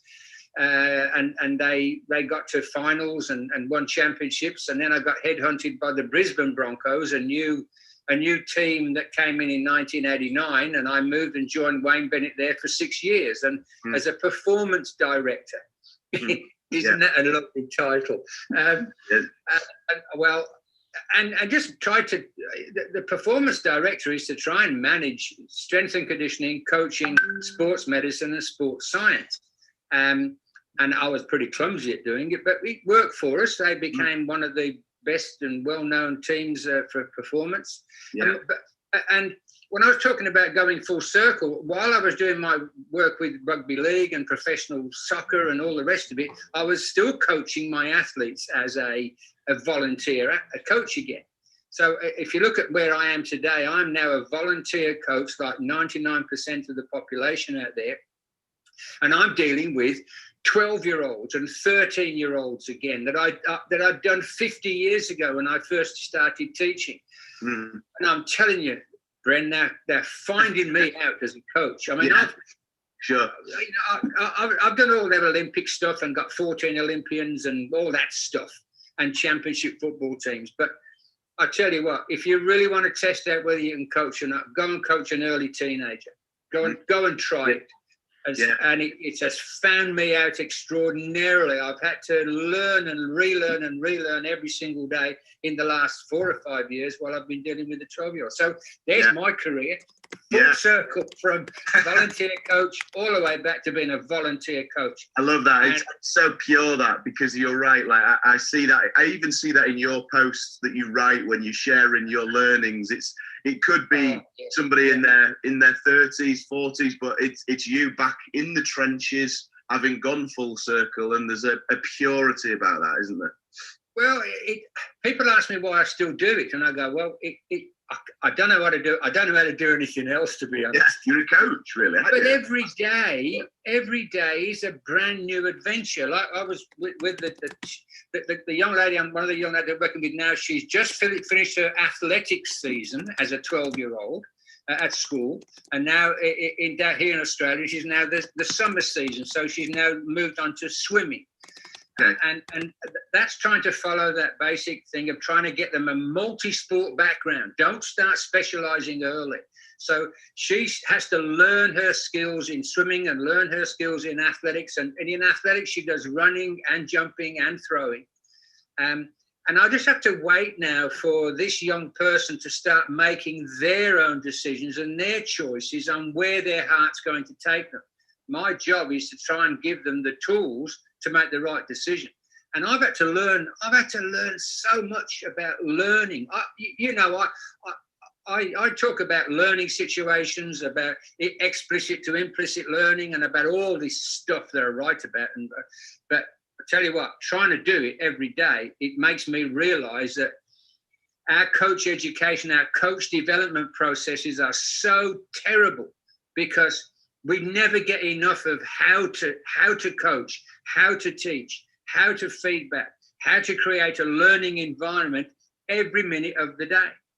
And if we can ever go to that level, if we can get coach, instead of it being coach certification, if we can get it to coach development, teacher development, and that's where guys like you, you're forever trying to get information out to people all the time. It's everything you try and do now is to try and make people better. National governing bodies don't do it. Sports federations don't do it. Individuals do it. And that's why my hat is taken off to you all this generation that is now coming along and trying to help the next generation of coaches through. Well, I appreciate it. And that's kind of why we're doing this awards, really, Kelvin, because what a year this has been. It's been the toughest year, and coaches have felt that globally, from San Francisco to Melbourne and everywhere in between. And it felt like the right thing to do, to launch this awards, to recognise that even if you feel like you're struggling somewhere in your remit over the work that you do, you're still delivering, and just by showing up and impacting people's lives every single day is an unbelievable thing to do. And we have a value that I think you really personify as well, and you've kind of talked through it today, but we talk about you be elite but not elitist. Aspire for that elite level coaching, but everybody can benefit, whether they're an Olympian or whether they're a 12-year-old or whether they've never even picked up a sport ever. Absolutely. Still benefit. Absolutely, yeah. Whether you're on a journey to well-being or on a journey to the Olympic Games, you need the same tools in your toolbox. Just staying on that point about we just got to keep turning up, and it's a lonely old existence because once you get your certificate, nobody pays any attention to. But can I give you a benefit that I've seen after 55 years of doing that, and that is everybody that I've spoken. You're an example. I've got a network of people that I probably met when they were in their early 20s, many, many years ago, and now they've got their own children. They're well into their 50s, many of them now. People are Dean Bentons and the Lachlan Penfolds of this world, the incredible practitioners. And what happens when you share is I'll give you my example. If I run across a tricky situation, guess who I can call? I can call 100 people that I'm lucky enough to have known and tried to help them through their world, and now they're well ahead of where I am. If I want to talk about basketball or injury, Suki Hobson across at Milwaukee Bucks. You want to go to Australian rugby where Dean Benton is, the Melbourne Storm where Lockie is. You want to go, and it just goes on and on and on with all of you guys and girls around the world. It doesn't stop. I'm 73 years of age now, and I'm learning every day because I can get on the phone or one of the crew get in touch with me and we brainstorm a situation, and I learn something else. And I learned something else yesterday, and I get better every day. And I will safely say I am delivering the best programs I've ever done in my life after 50 years because I learn every day. That's amazing, man. That's really cool. And that is why when we put these awards together, I literally put your name right there, front and center for our Lifetime Achievement Award. You've been a big influence on me, a big influence on thousands of other coaches. So I'm going to bring this little award in. I'll hand it to you virtually over the screen. Thank you, mate. I'll take it. And you take it. We'll actually get it in the post to you. But I just want to say thank you, my friend. It's been a pleasure learning from you, knowing you, and I know many others will echo that too. Well, it's wonderful of you to do that. I mean, there are smarter and better people than me out there, and I'll give you another example. When I have a problem, I know who I can call. Well, look what's just happened then. Just by sharing over these years with somebody gives me an award. Well, isn't that just lovely? That's brilliant. Well, I really appreciate that. I really do. And I appreciate everybody that I've met in the last 50 odd years. Brilliant. Yeah. You deserve it, man, and I think our profession needs that recognition. We need to support each other. We need to say thank you. I really appreciate that, and that's what we're doing here on behalf of SCE, Strength and Conditioning Education, but thousands of people as well. Thank you, Kelvin, and we'll keep going. Well, I think that's the best. Let's use that one phrase you just said. Let's keep going. Just whenever you're in doubt, you just got to take that next step. Thank you very much, everybody, and thank you, Brenda. Appreciate it. Lots of love. Thanks, mate.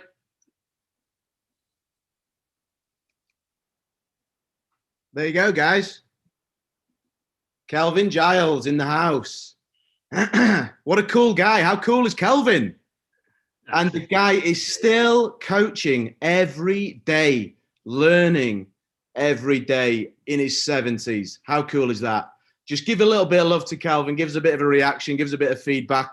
And you know what we're going to do, guys?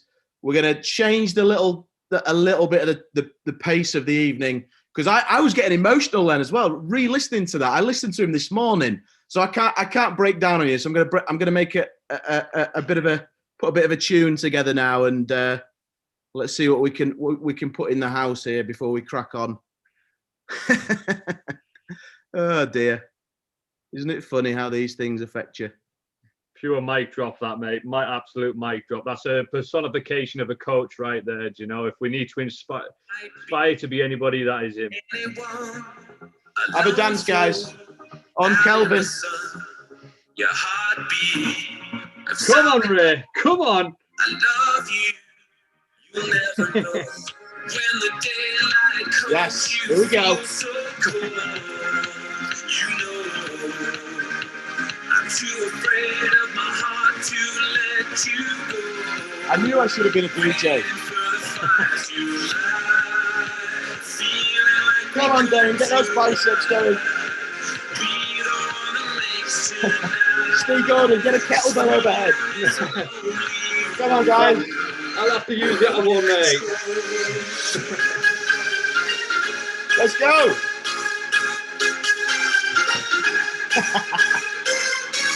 Some shy people here.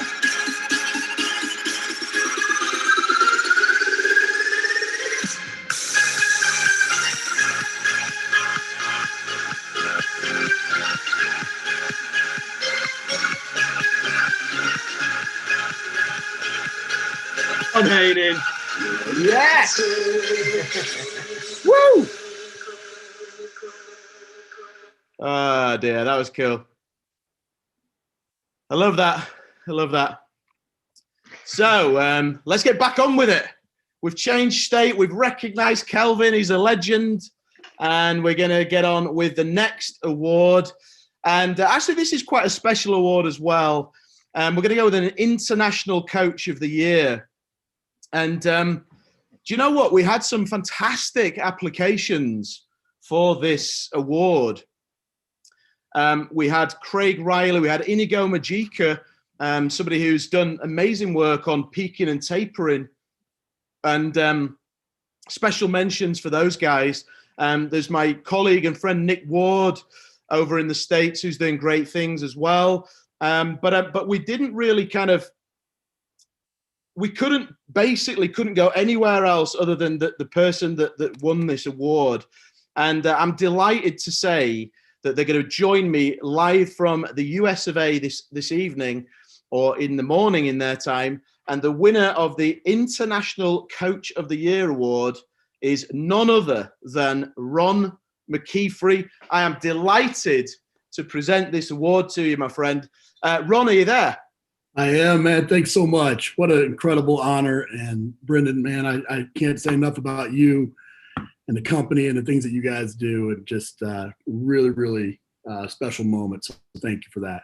You're absolutely welcome, my friend. And I'll get this, and I'll send a pigeon over with this award for you to deliver it. We'll get this into your hands.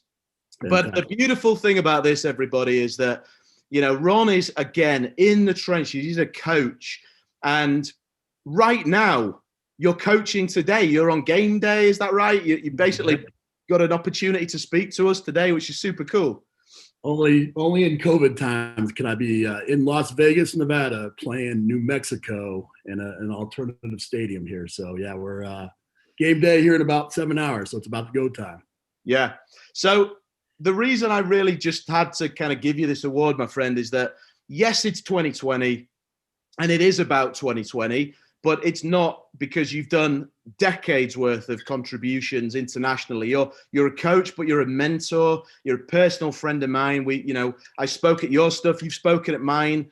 But you're absolutely at the top of your game, and you remain there, and you strive to improve. And it's beautiful, mate. I learn from you all the time. It's beautiful. Likewise. Every time we have a conversation, it goes for hours. And then what's special about friends, I always say that if we all lived on the same street, we'd barbecue every night, and it's unfortunate we're at teams and we're spread out all over the world, but good people when you see them, and this profession is filled with incredible people that do incredible things every single day, and it's just a shame that we don't get a chance to spend more time together. But Brendan, you're a special guy to me. My family loves you. You've been to our house, man, I really I miss you, and I respect you.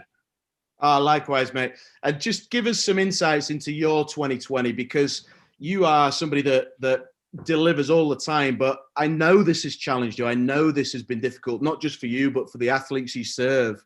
How have you handled that, and where are you at now? Yeah, it's phenomenal. It started off, this year I took a new job with a head coach that's a best friend of mine, a guy that I roomed with, and that I've been roommates with, the offensive coordinator, the head coach.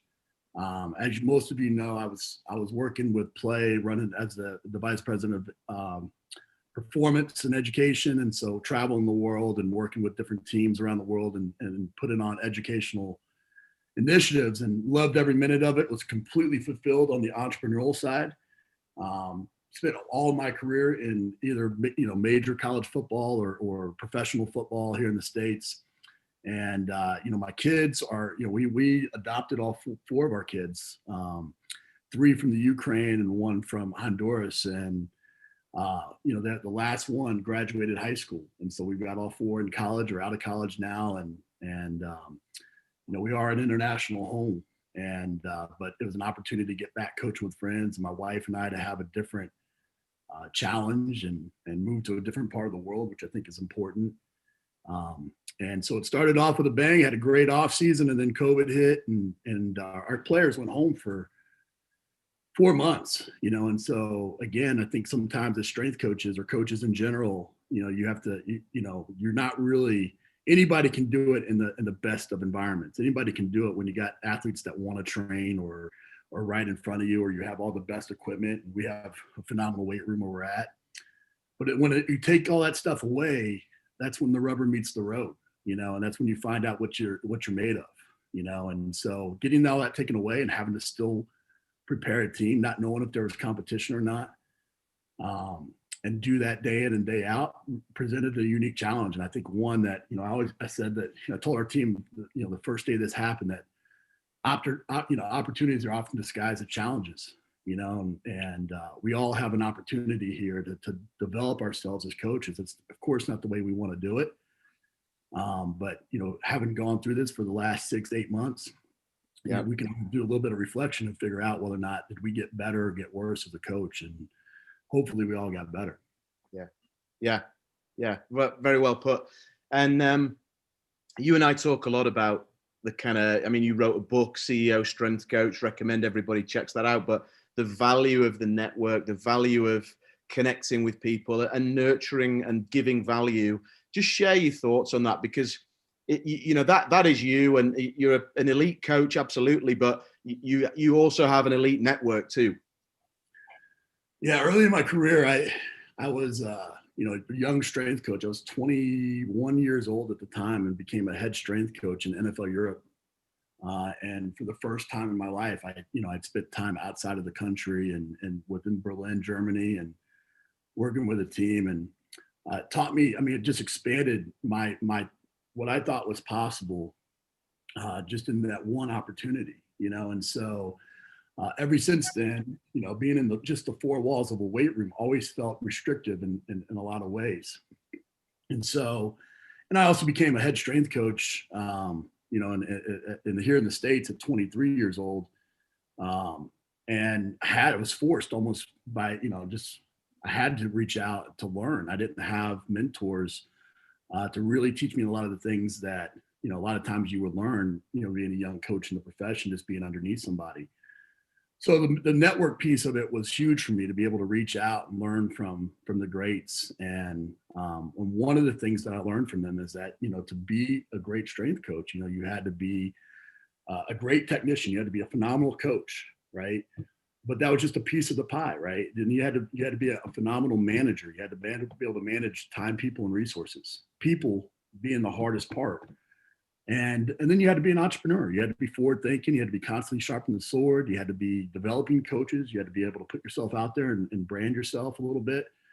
You had to be able to speak. And all those things, I felt like, you know, all those things were equally important. And so I challenged myself early on to make sure that I was doing that. I created an internship program really, really early. And to the point now, I think last time I counted, there was over 100 coaches that have gone on to become head strength coaches. Several of which weren't winning world titles. And, you know, and what I learned from that and having those people come through our program and learn our program and then go off and expand upon that, I became a better coach, you know, and I was able to bring that to my athletes. And so now it's, you know, what's great is if I have a question, you know, I can reach out to a Kelvin Giles, or I can reach out to a Brent Chaplin, or a Dan Baker, or whoever else anywhere in the world, and make our athletes better, which is my ultimate mission, is to the people that I work with, to help them become the best version of themselves. And if I can do that by you know, spending a little extra time and Zooming, or, you know, emailing or calling people, that's I'm happy to do that. That's amazing, man. And did you might have caught the end of the Kelvin interview I did before, but I know you interacted. I hate that I missed it. Yeah, I hate that I missed it. Man, well, you know, Kelvin, give us your thoughts on his contribution as well. You know, I think anytime you've created, or you contribute to the body of work, the body of knowledge that's out there, I think we're still in the first 100 years really of performance as we know it, right? And so every single person that's on this call right now has an obligation to document and to disseminate information. We all have that challenge. If we can go back and really document the first 100 years of medicine or law or business or whatever in a better way, everybody would want that, you know. And I think we're in that time in our profession. And so Kelvin's a guy that's been doing it for multiple decades and been free sharing with his information. And that's what it's all about, right? I mean, you know, we all got a competitive spirit. We all have, we all wanted to try to position ourselves well, but a rising tide raises all ships, you know. And when we think that we have all the answers, that's when you're doomed to fail, in my opinion. And so Kelvin is the epitome of that. He's a guy that's been constantly giving back, constantly been at a high level, and just a gentleman and a scholar for sure. Beautiful. And last question: what's 21 looking like for you? What are your core focuses? What's your vision for next year, all being well? Yeah, I think, you know, for me, obviously, professionally, hopefully we can get back to some sort of normalcy, and we can really get, you know, an opportunity to develop our team and to go out there and really give these athletes the best opportunity to succeed. Personally, you know, like I said, my wife and I are in a new stage in our life, and we're trying to figure that out. And as I mentioned, that entrepreneurial side of things, I think that's as much of a driver for me. And so finding unique ways with my current role to continue to give back. I mean, you know, for the last 3 years, it's, you know, been China and Poland, Ireland, you know, all of Mexico, Australia, giving back and finding ways to meet and learn from new people. And so being kind of rooted, I have to challenge myself to fill that in other ways. And you know, hopefully that includes another book that I've been working on and another podcast and those types of things. And you know, I think it's going to be a great year. Absolutely. Exciting. Well, look, again, really appreciate you joining us tonight. I'm absolutely honored to give you this, mate. I love you. I love your family. I love the work you do. So keep it up and keep doing what you do, mate. Love you, brother. Appreciate you, man. Thanks so much, guys. Take care. Let's give a bit of love to Ron, guys. Give us a comment. If you need anything. Thank you, and good luck with the game day, mate, as well. Go get a win. Let's go get a win. Absolutely. Take care, guys. Thanks so Good much. luck, Ron. Thank you, Ron. What a cool guy, everyone. Ron's just a legend, a pioneer, a leader, and somebody that, again, shows up every day, coach first, making things happen, being remarkable. We're going to keep things going, but not without a good piece of music in the middle. So here we go. We all feel like this at times.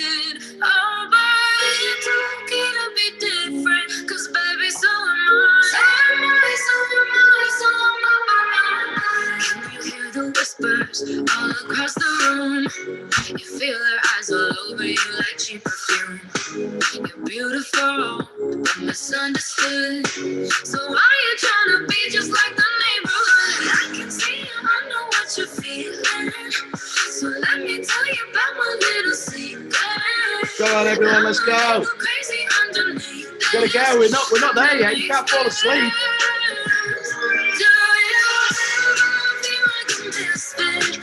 We all do at times.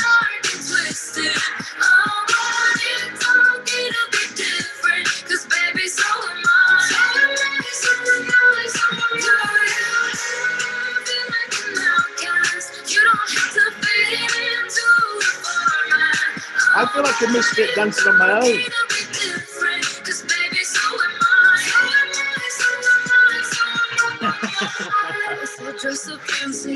Yes, Peter Swallow. You can move. I can't, Ray. Sorry, mate. I can't.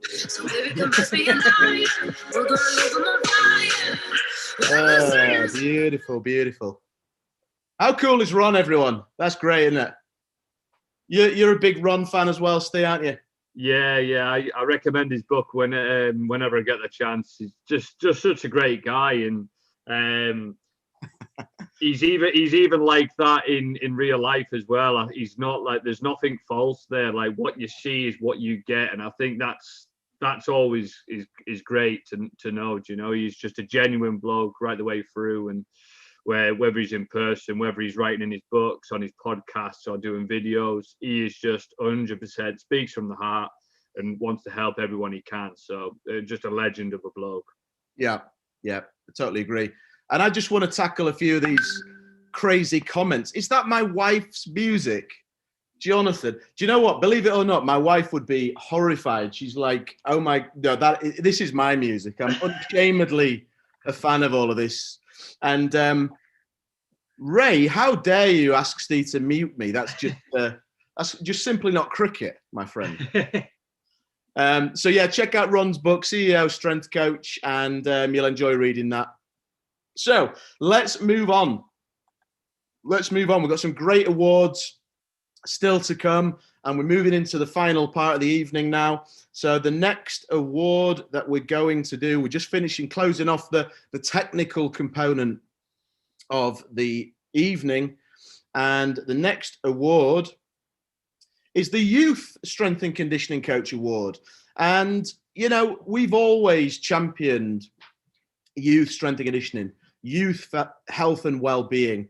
In many years ago, we ran youth strength and conditioning workshops, and then we developed a specific youth pathway. Many of you may have been through that: the youth assistant, the coach, and the specialist. And the rationale here, guys, is that yes, we want to make performance individuals who are under 18 better. Of course we do. They deserve that. But more importantly, it's the health and well-being, guys. It's the health and well-being. It's the mindset. It's the psychology. And so the youth S&C coach is somebody that in 2020 has made a big impact with the people they serve in the youth population.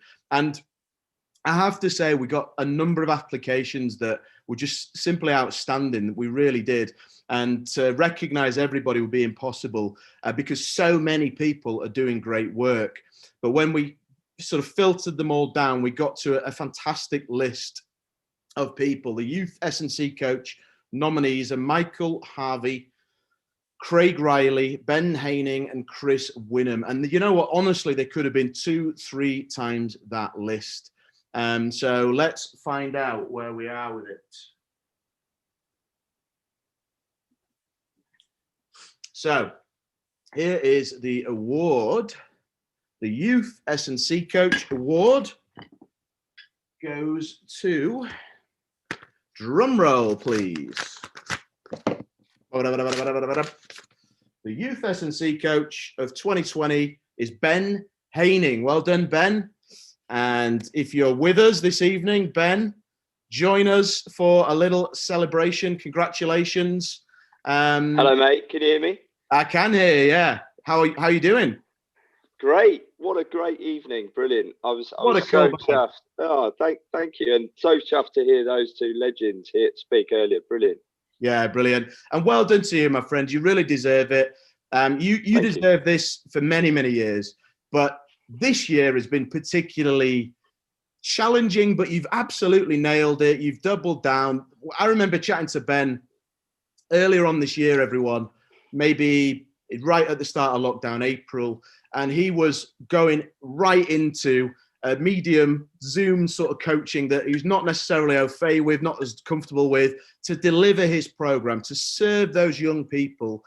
And I'll let you speak in a second, Steve, Ben, but Ben is a pioneer in youth S&C, and the first person in an independent school that started a youth program, and has been with us for many, many years. And indeed, on some of those applicants that we showed on the nominees, even those people were saying, Ben's taught me so much. We've recognized that they've been on the courses, the youth pathway, and they're now doing their own amazing things as well. We're closing the loop, and Ben is leading that from a youth perspective. So well done, my friend. It's a pleasure to give this to you. Give us your thoughts. Well, I mean, firstly, thank you very much. And I think we talked, didn't we, about, I was like, I'm not sure what I'm doing Saturday night. I've been on all evening, and it's been great. It's been really great. Well done. I knew you would. Yeah, you know me. I'm all in.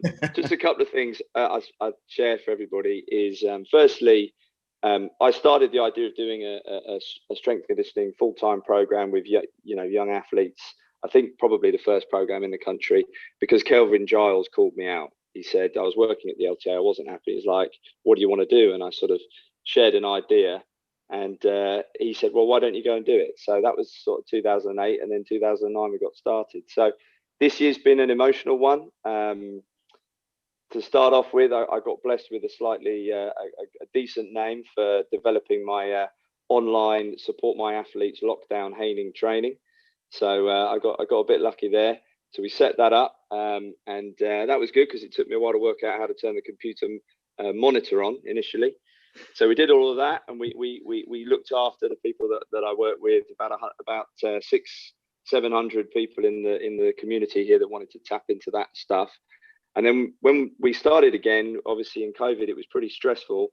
We've had to try and keep 145 athletes, 50 hours of coaching a week safe with all of the stuff. And amusingly, during lockdown, we became the educational setting formerly known as the gym. So we managed to keep going. But it's interesting. I'm actually sat in my office now where I've got a decent internet connection, and I just looked up on my board and I wrote just before we started, thinking, how am I going to keep these kids safe? How are we going to keep them training? I just sort of drew a little mountain and just wrote climate, and I've just noticed I haven't sort of rubbed that off. So that's how it's felt for the last little while. And we got through. We broke up yesterday, and touch wood, we managed to coach all of those kids. We didn't have any COVID cases, so I'm just feel thankful for that. And thank you for all your support and all your guidance. You're always there for me. And I don't want to get emotional whenever I need a bit of it, energy and enthusiasm. And I'd just like to know, to let everybody know here, I got the full force of the 24-year-old Brendan Chaplin at the LTA, and I realized this guy's going to do special things. And I can tell you, if you think he was crazy, he's a bit crazy now. Well, I can tell you at 25, the guy was a complete force of nature. So thank you very much for inviting me tonight, guys. And that was only last year as well. Yeah. I didn't brush my hair like that other person as well. That's brilliant, mate. And just I suppose one quick point or question as well about, the sets and the reps are kind of taken for granted. And really, when I listen to you speak and we talk regularly about what you're doing, I can't remember the last time we spoke about sets and reps. It's always about how to connect at a higher level, how to help these young people, how to support them. And very often that's not even on a performance pathway. It's not even helping them to move in a sporting achievement pathway. It's actually about their life and about helping them to become better young people. So, give us your perspective on that. Well, it's a bit spooky that you've raised, because we haven't spoken in the last couple of days, and I've got an intern, a bit like Calvin was saying. We've got young guys and girls coming through working with us, and this guy's been working with me for a term, and he's a really good kid. And he turned around to me and he said, what I'm realizing, what you're saying is you've been running this program for X amount of years, and you're saying that you've had 10 kids go into pro or international elite sport. But he says, what I've realized in the last week is it's not about producing world-class athletes, is it? He said, that's nice, but it's actually about trying to produce world-class young people. And I think that maybe answers your point. And that's what I'm focusing on at the moment. But at this very difficult time, where for those of you who do work with young people, there's a lot of mental health issues. There's a lot of very, very, very upset adults, but also a lot of young people who are really struggling. So that's the focus. We're going to get through. We're going to keep moving forwards, and then we're going to have one hell of a shindig when this is all over. Absolutely. Well done, mate. Again, congratulations. Enjoy your evening. And top man. The shindig continues even this evening. We're going to move on, but not before a good tune. It will never be the same again.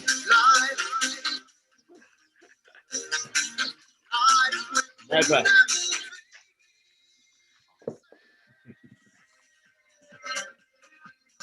Come on, guys. Yeah. Yes. Kyle, you're going for it, lad. Good lad. Great tune. Wow. What an evening, guys. Are you still with me? Are you still here, guys? Are you still having fun? We're sort of at the tail end now, but there's some really important awards here. Give us a little bit of feedback in the comments, guys. Give us a little bit of feedback. What's been your highlight of the evening? What have you picked up? What tips really resonated with you? Might be Ron, Ben, it might be Kelvin before, it might have been some of the other people that have done amazing things in the community and so on and so forth. Just share one little tidbit in the comments there, and we can keep the energy high tonight. So we're going to move straight on to the next phase, and that is about personal development, the personal development pillar. So we have the business pillar, we have the technical skill set pillar, and we have then the personal development pillar. And it's about where are you looking to go, why are you looking to go there, and how are you going to get there, and who do you need to become along the way to get there. And the first award that I want to start with on this pillar is very simply our Student of the Year award, the Student of the Year. So we have thousands of students every year that come through strength and conditioning education. That is a privilege. I'd never take that for granted. We work hard to achieve that, and we do our best to support every single one of those students. But the Student of the Year in 2020 has been a particularly special student because the challenges that we've been faced with and the issues of moving forward with your career. But as Ron said, it's every challenge is an opportunity. Every risk there is a reward. So the Student of the Year represents that person who's really taken hold of that and has been a student in 2020 and has capitalized and made the most of that experience and also helped other people. Lots and lots of people could have been on this list, guys, but the nominees for Student of the Year are Ryan Reed, Claire Carlin, Adam Ralph, and Maria Braviakova. I hope I've pronounced that correctly. So here we go. So the Student of the Year in 2020 is, drum roll please. Yes, Steve. The Student of the Year is, actually there's two student of the year on my list here. We've got Maria Braviakova and Claire Carlin. Congratulations to both of you. We couldn't split that between you. So if you're both on the line, we'll bring you in and we'll have a little moment. So we've got Claire there. Let's see if Maria, yeah, you are there. Hello, Maria. We've got Claire and Maria. Can you hear us? Hi, yes, I can. Hello. Yeah. Hey, Claire. How you doing? I don't know what to say. Well, that's enough. So you two personify the whole, you've driven it, you've jumped in with both feet, you've delivered. It's been a pleasure working with you and seeing your development. Both of you have smashed it this year. Let's have a little bit of love in the comments for both Claire and Maria.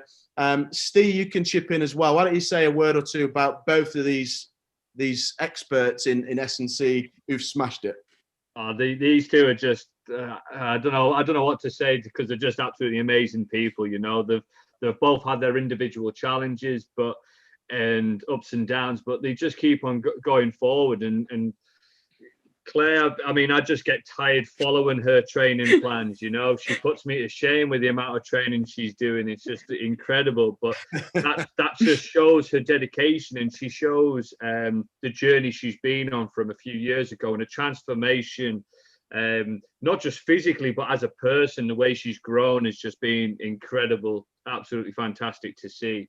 And Maria, likewise, you know, the growth this year of realizing what she wants to do and wrestling with that, you know, that challenge of like, yeah, but I'm already doing this thing over here, but I want to go over there. How do I leave that? That's not an easy thing to do, but she's really just grabbing it with both hands and making sure she's doing what she wants to do. She's focusing on why she is a coach in the first and foremost.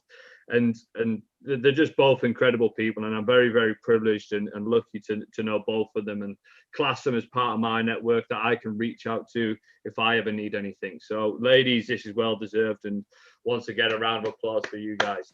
Thank you Well done, so guys. much. Maria, Maria, give us your feedback. You've had a fantastic year. Just give us a little bit of an insight into that year and where you're at now. So for me, like I've brought also, you know, Steve was brilliant help also. So many times I would have this huge breakdown where I'm like, I knew what I wanted to do. You know as well, Brendan, you had me a few times on live, where I really was strictly bodybuilding person, and just to studying and see the different trainings. I just couldn't believe what other possibilities are there. And I just start to love training with marathon people and also huge changes for me to bring this over online. Exactly. I had people who are locked for months at home, and I could bring this new training, because before I will be just all about machines. I just be stuck in a gym. And when gyms closed, I just didn't know what to do. I was like, what I'm going to do? But I start to study and start to implement everything what I learned, and more. As you know, I always was doing different things, and really happy to use all the knowledge into practice. So I had even families who I'd had sessions with them through Zoom, where before, you know, I would be happy just sit in the gym and waiting for people to come to me. Now I had to just go online and do the best I could to keep people doing what they love, and just to keep them also mentally, I think, on point, because it was really hard for some people. So for me also a huge variety, and just really happy I could use all the knowledge from strength conditioning, because it really helped. Before I would be all about machines, and now I knew what to do even without it. So that's cool, very cool. And Claire, now I've given you a little bit of time to think about what you're going to say.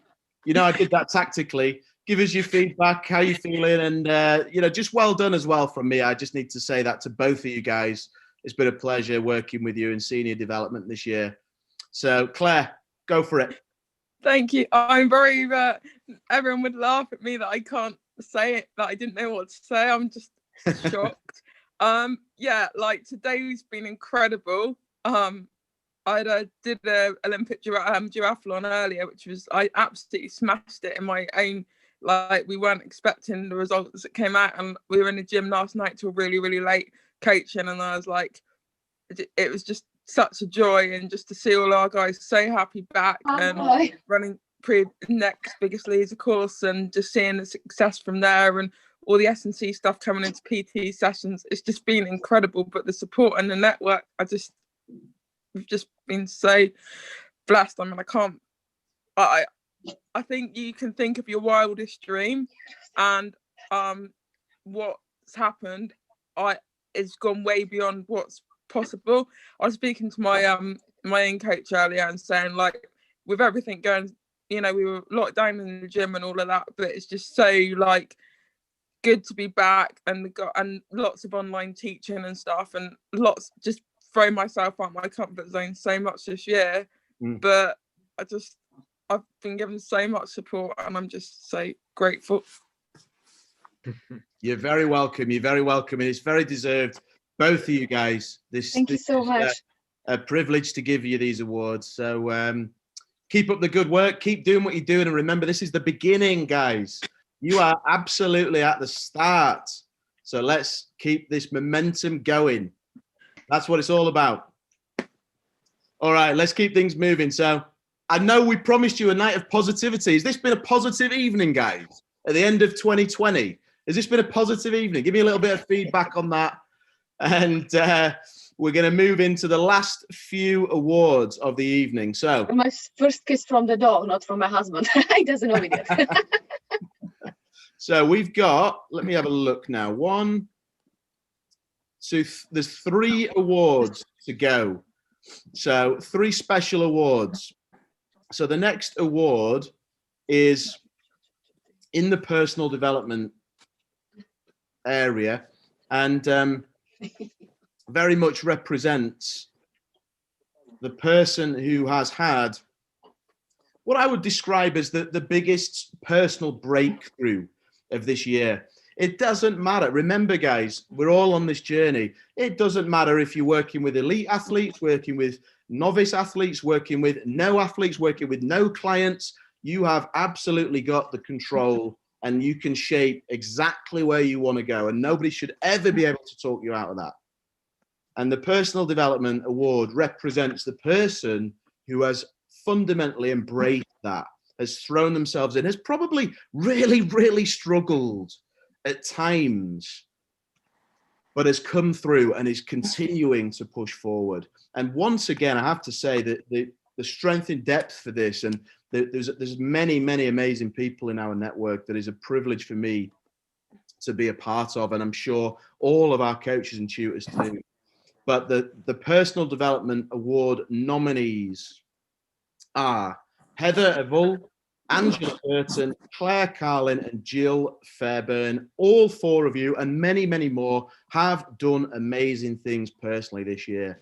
We've had an insight from Claire just then, and everybody here on this list has just been an amazing person to be around, but has had their own personal breakthrough in the process as well. So, without further ado, the Personal Development Award for 2020 goes to none other than Heather Evull. Congratulations, Heather. And if you're on the call tonight, let's get you in the mix this evening and get a few words from you. Congratulations, Heather. Are you there? I'm here. Hello, good evening. Hi. How are you doing? I'm doing well. Been here all night. It's been brilliant. Been looking good. Loving it. That's exactly why we do this. And congratulations. It's lovely to see you. And you have had a challenging year. You've been through a journey, haven't you? Just share your insights, share your story with everybody this year, if you would.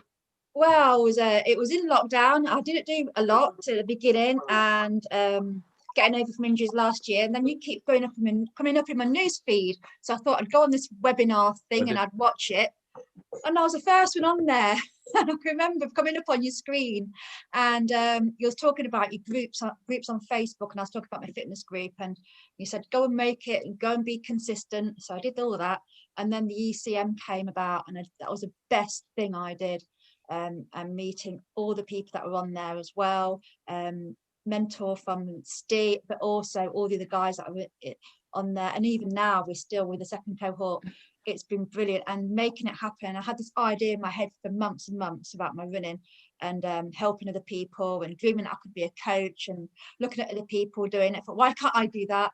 And then I did it. I wrote a program. I did it with some guinea pigs, and they've come onto my course. Not guinea pigs, human beings. They've come onto my course, and they keep telling me how well they've done just by adding in the simple ramp warm up, and doing the drills before they run on tempo runs or fartlek runs or interval runs, and posture and mobility and everything else that's in there. And they've just, even now they keep saying that they're doing this, they're doing that, and it's all thanks to me. With the running uphill, they remember to use their arms and little things like that. So I'm just really, really pleased that Good. I followed you on there, and I've just got finished with level 4 now, which are from the runners. I've used a few of them for my case study, so I've just finished. I've got to write it all up now. The hard bit. Good on you. Good on you. And Steve, obviously you've worked with Heather extensively. Give us a moment or two just of your thoughts and where Heather's been this year. Yeah, so well, I say I met Heather on the first ECM cohort. Very much of she knew what she wanted to do. She just needed a gentle nudge, and that came in the size of your size 9s or size 10s, and my size 11s, a bit of a kick up the backside for her, and just got her out there to do it. And she's went and done it, and she's delivered, and she's got great success. And I think that self-belief and that confidence from getting the success on the first program is really developing and growing day by day. And it's great to see, you know. She's just an absolutely amazing person. I'm very lucky to know her, and she's having a great impact on those around her. And yeah, just keep smashing it, mate. You're doing some great stuff. Beautiful. Well done, Heather. Thank you very much. You're very, very welcome. And guys, we've got 2 more to go, but we've got to keep the energy high, so you know what's coming. Here we go.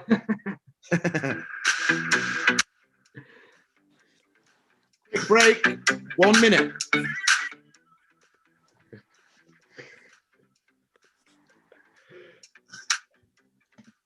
Let's go. Make no excuses now. I'm talking here and now. I'm talking here and now. Let's go. Your time is running out. I'm talking. Love it, Strinker. Love it. I'm talking here and now. It's not about what you've done. It's about what you're doing. It's about what you're going to do. It's all about where you're going, no matter where you've been. Here we go. Let's go. Ready?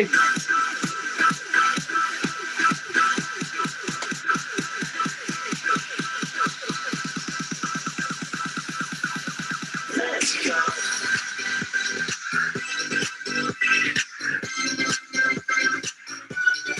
Let's go.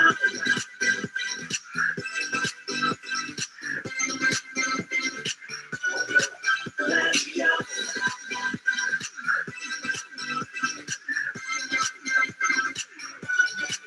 Let's go.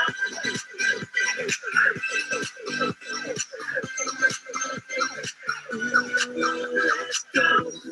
There is no better time. I'm talking here. I reckon we go with we'll finish the awards, but then we'll just get the tunes on.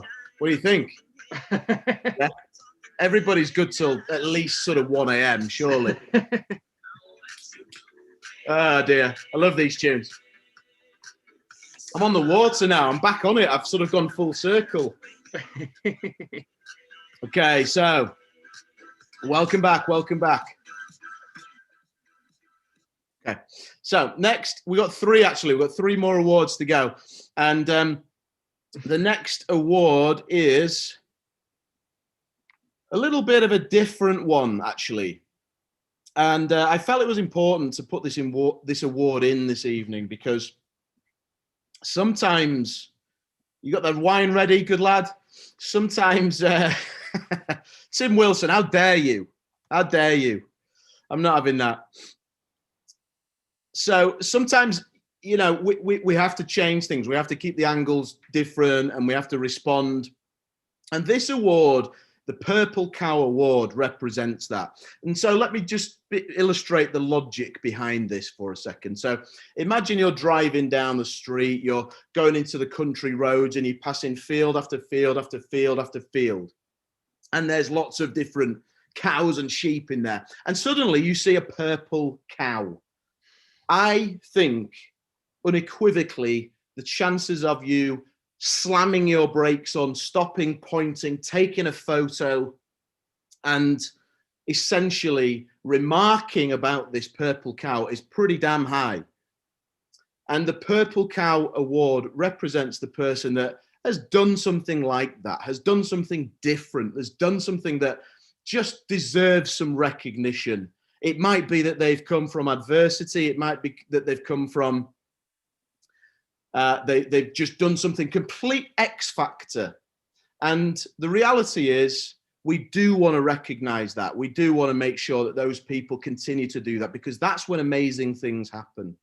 That's when amazing things happen, when you give people permission to do something that doesn't follow the rules, that just comes out of nowhere, and they capitalize and they take advantage and seize the opportunity. So there was there was a number of nominees for this, but there was two people that we really felt were appropriate to give this award to, that have just done something very, very different this year. And just had a different year, shall we say. And those two people are, I do have them in here, but I actually do know these two. Those two people are Mel Young and Johnny Williams. Well done to you both. There's a lot of curveballs been thrown for both of you guys, but my word, you've responded beautifully, and it's a privilege to know you both. So I'm going to bring in both Mel and Johnny. Mel, are you there? Yeah, I'm here. Good afternoon, good evening, darling. How are you?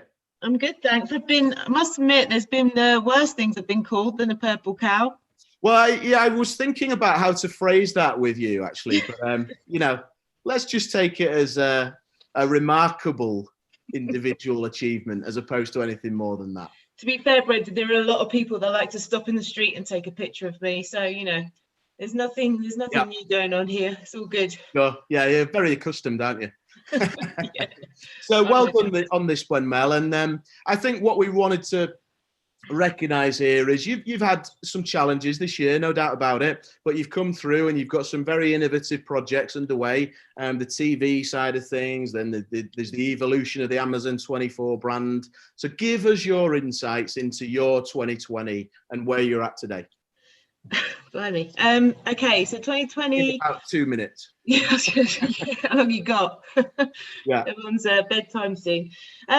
Look, 2020 was challenging for everybody, so I'm not going to make myself look like any kind of special case, because it was a very difficult and very strange time for everyone, because no one knew what the hell was going on.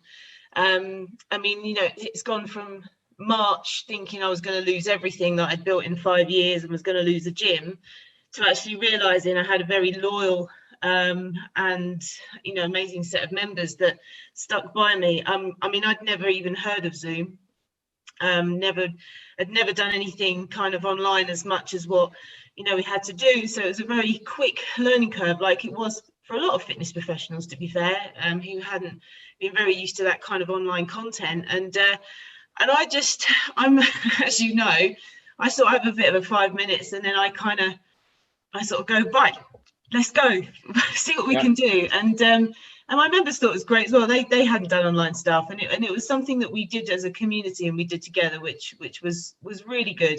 And actually gave me a bit of focus. I slowed down a little bit. I was able to kind of use the summertime to actually sit in the back garden, do some reading, and really reflect. Then I got told in the heart of the pandemic that I was going to get kicked out of my gym by a horrible, nasty, evil landlord, and still fighting that. But what that did was it really gave me, I guess, I had to really think about what I wanted to do and how I was going to do it. And I nearly gave everything up, I won't lie, nearly gave it all up, and I thought, sod this, I'm going to go get a proper job. But I spent then a few sessions again when we were allowed outside and allowed out to play again with my members, and they kind of reminded me why I was doing it in the first place. And working with, you know, my young athletes and, you know, my ladies and all the other guys, it really kind of put, I guess, cemented the reason why, you know, I was doing it all. So, you know, I've had a long, hard fight with the current venue, but I've now found a new venue, which I'm going to really go for it. It's a massive financial investment. I'm kind of scared. I'm putting a lot of money into it, but it's going to be mine and, you know, my rules, my projects, and there's quite a few coaches that now want to come on board with me. It opened lots of doors as well. I'm now, you know, strength coach for a fantastic online app, which they want to do a bigger collaboration. Yes, I have got my own little TV show, which is hilarious. I bounce around for 4 minutes every week.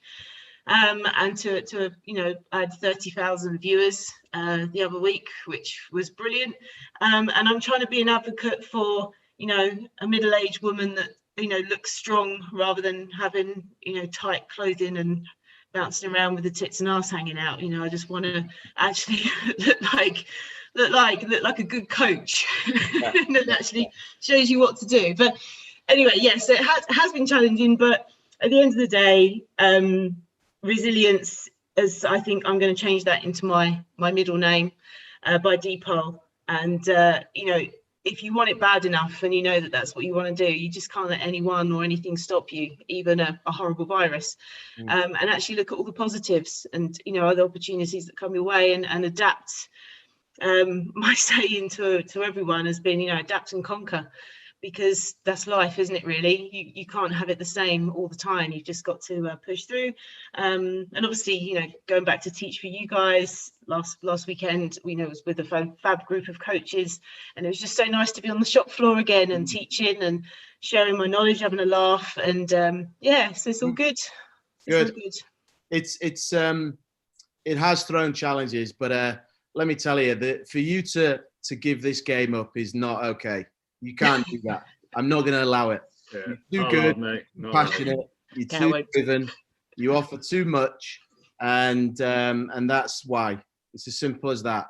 And for those of you who haven't met Mel personally, Mel's been a part of our network for many, many years, and has consistently contributed, consistently keeps raising her own standards, keeps delivering again every day. I know I keep saying it, but turning up, delivering for her clients, the people that she serves, and albeit challenges for 2020, has come out absolutely with a great opportunity there with a TV show, with a new gym, and it takes some stones, it takes some courage to do that, but you're showing it. So well done again, Mel, for that. It's brilliant. Thank you. And Johnny, I don't know if you're on the line. Is Johnny there? Yeah, Johnny's online, mate. He's online. We might need to unmute him. Oh yeah, I thought I had them. Where are you, Johnny? Johnny, you there? Oh, I did unmute you. Sure I did. Yes. Good evening. Hello. How you doing? Good evening. All right, mate. Yeah, good. Well done, mate. I made the. We had to give you this, and thank you very much. No, it's your hard work, your perseverance, your diligence, your drives made this happen. But share a little bit of your story. How's 2020 treated you? Where are you at now? And the plan going forward.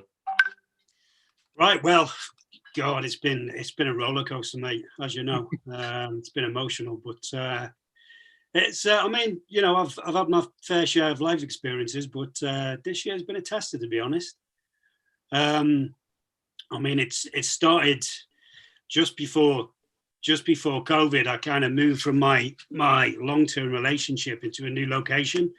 So, and I've been working in a career for 17 years overseas, and had in 2017, after doing the level 4, and Mel was there, by the way. She sat in on my exam, and she passed me through for my lifts. So yeah, thanks for that, Mel. Have you been practicing? Full circle. Yeah, I am, but I creak a lot more now. Yeah, so and 2017, I come across this idea. I just finished working in the gyms, so I was doing gym work in between, and I was working at Fitness First at the time, and I snapped my Achilles tendon. So it kind of forced me to come up with this crazy idea of, because I've got an engineering background, and I'd always had this idea of having a container gym or a mobile gym, and the Steelbox Gyms was born. I just come up with this idea of having this open gym and taking it everywhere, because I was kind of done with working in the gyms, and I loved, with being ex-military, working outside, outdoors. So and from there on, led me to going on the ECM, because due to COVID, I was suddenly out of work, my contract work. So I was working overseas for a long time in Africa. And as soon as COVID happened, everyone on the contracts, we kind of didn't have contracts anymore. So I kind of had to do a big pivot. And at the same time, I got hit with a massive tax bill by Mr. Taxman, took all my savings. So so it was kind of something that had to be done, to be honest. And yeah, I started doing a bit of online training. I took some sessions, some rehab clients, Zoom, and worked on the gym. Obviously, that's when I reached out to you guys and got the business knowledge. And yeah, so it's continuing. I'm back in the fold, but it's going to be my main focus now. Good. And yeah, it's an exciting project. Going on. It's very cool, man. And yeah, thanks, man. The game here is to keep getting better and to keep pushing on, and yeah, you're doing that, aren't you? I mean, the thing is, you know, these gyms exist now. People are starting to cotton on, because, but what didn't exist is the fact that the mobile side. So I kind of modified it, and I said, well, you know, coaches in clubs, they could benefit from this. You know, you could be on the pitch side, and you could get your progressions that you need. You know, with my strength and conditioning knowledge, I was like, you know, it'd be ideal. It's the way to go. So, you know, it was just adapting that and getting through the logistics and making it work on that side. And, you know, I can just see it developing from there and being something of the future. You know, it's just got to be like everything. It's got to adapt, and it's got to improve as it goes along. Absolutely. And Steve, I know you've worked quite a lot with Johnny, both of you together. Give us your finishing points there, and nice words, please. Yeah, nice only. so with Johnny, I think the saying "it depends." I don't think I've ever used that answer so much with Johnny in my life. He probably by the end of it, two things that go into my gravestone. That's it depends and purple cow. But no, in all seriousness, no, Johnny's just a fantastic bloke. I think the concept, what he's got, is absolutely brilliant. The vision, the people who he's trying to serve, and I think that the people he's trying to serve is where he sort of lost out a little bit in his career in terms of his sporting career as well. So it's doing it for that full circle, closing the loop, like we've mentioned several times throughout the evening tonight. It's like, yeah, but what if I had this when I was competing? Just think of how much further I could have went. And that's what I love about Johnny, is the fact of like he's rolling back the years, but just trying to encourage the other athletes that have sort of proceeded after him, and he's wanting to make them better and raise them to the next level. So yeah, absolutely cracking bloke, Johnny, and really looking forward to seeing the development over the next coming years, mate. You know. Thanks, Steve. Thanks, mate. Well done, Johnny. Yeah, thanks. Thanks to you all. Very welcome, man. Well done. And 2 to go, guys. One tune now to keep this going. This is nothing to do with you, Mel, by the way.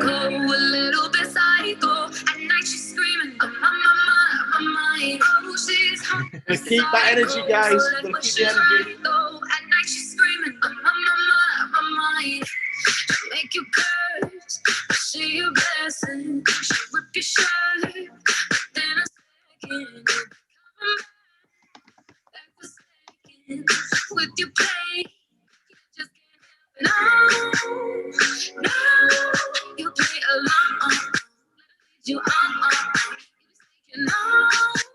Ray, you look so happy, mate. Ray, you're living the dream. You are living the dream. I tell you what, Ray, you need some book fast. Get some book fast in here. That would make these tunes a lot better, mate. Get the bookie on the go. It'll cure everything.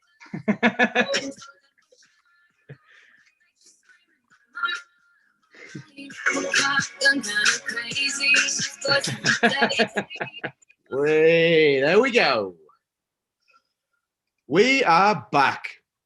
So the next award, well, you know, I have to say the stories that we've been told tonight and listening into everybody and you know, the feelings and the emotions there, it's a really very, very powerful thing. And it's a privilege. I always say, you know, it's a privilege to be able to work with all of you guys. It really is. It's a privilege to be able to help you and serve you in this way.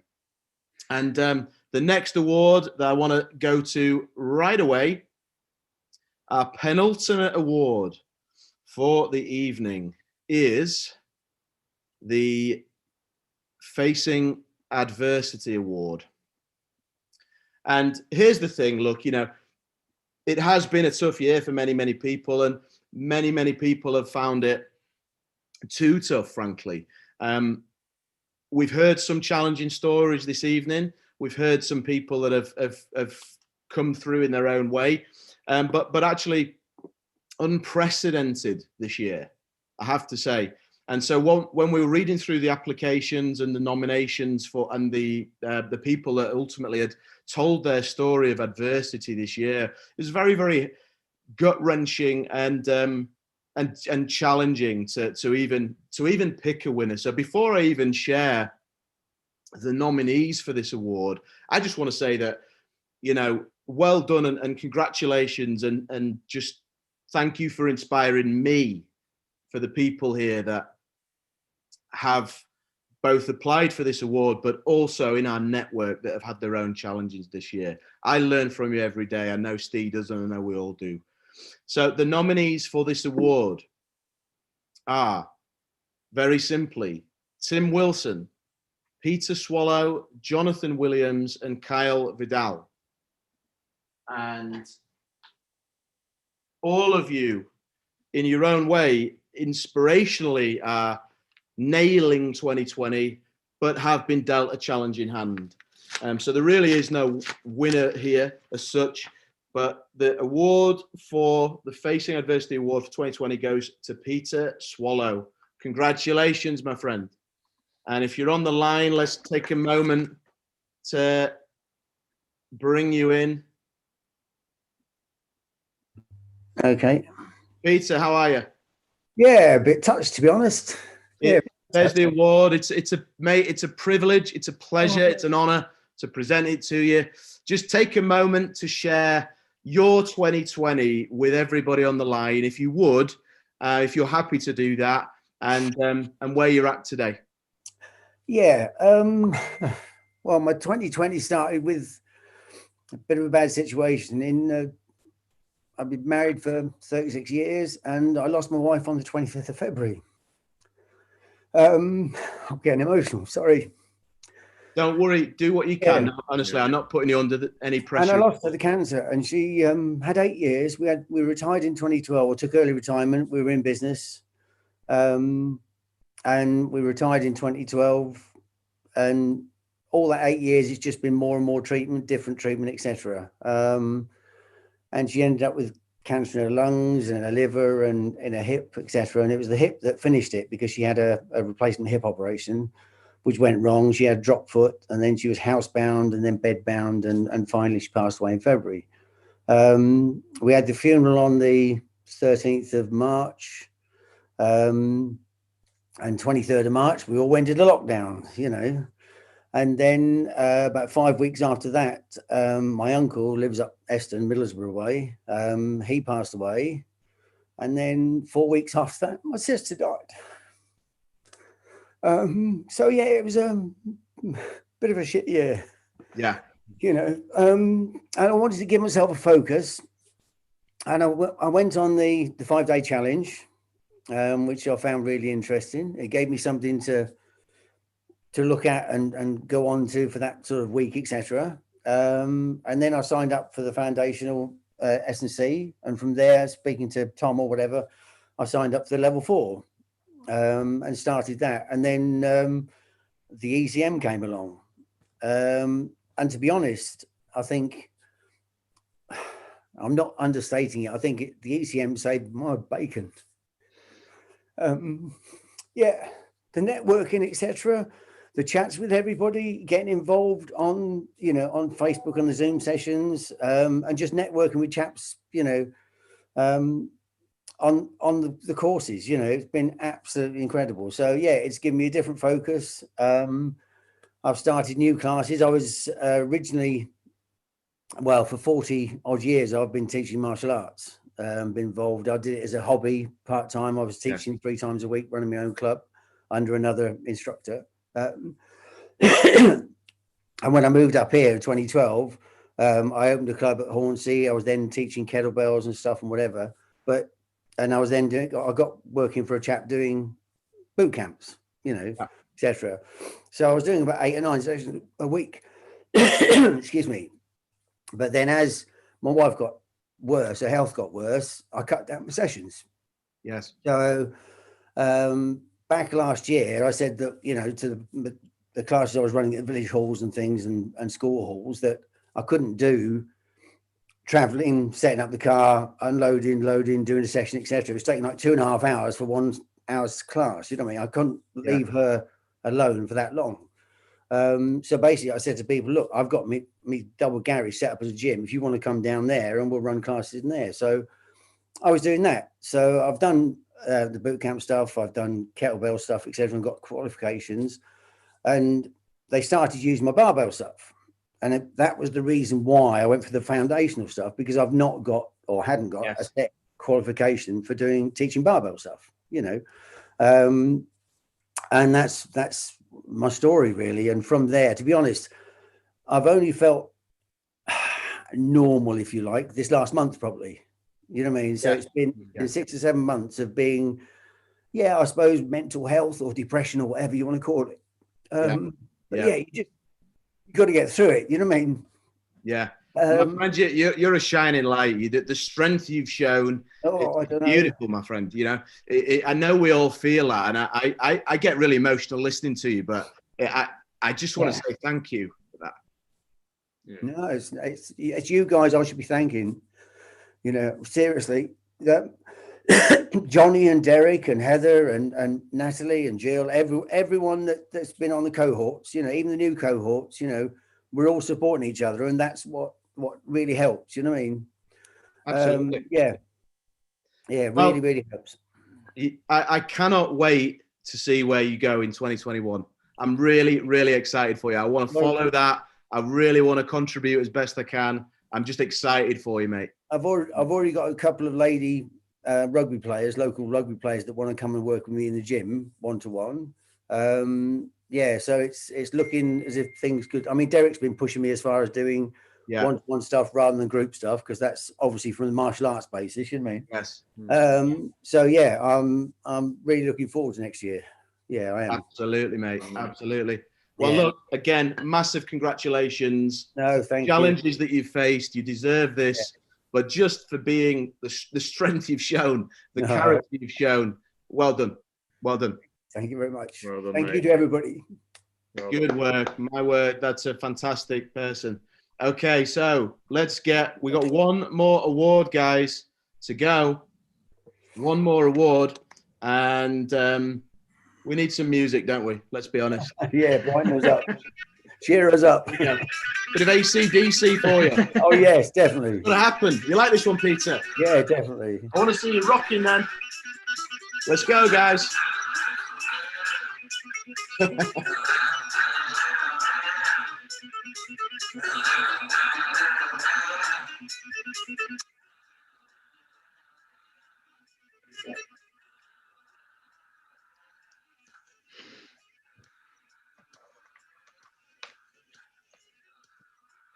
Of all the songs that keep on dropping out, it's AC/DC. Come on.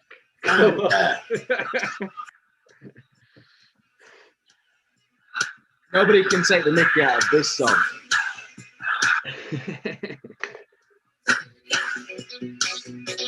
Come on, guys, let's go. Let's finish strong. You think I'm going to end this in a minute, don't you? It's going on.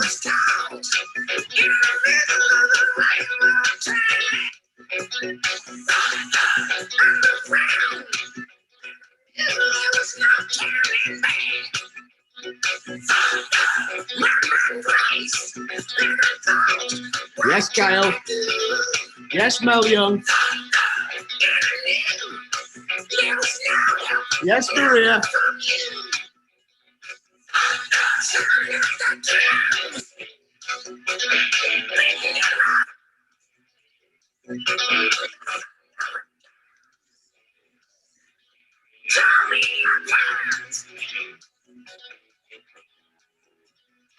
Oh, yes.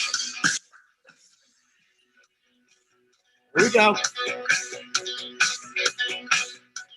There we go. Oh, yes. Let's forget the last award. Let's just go big on the tunes. What do you think, Steve? Why not, mate? Why not? You only live once.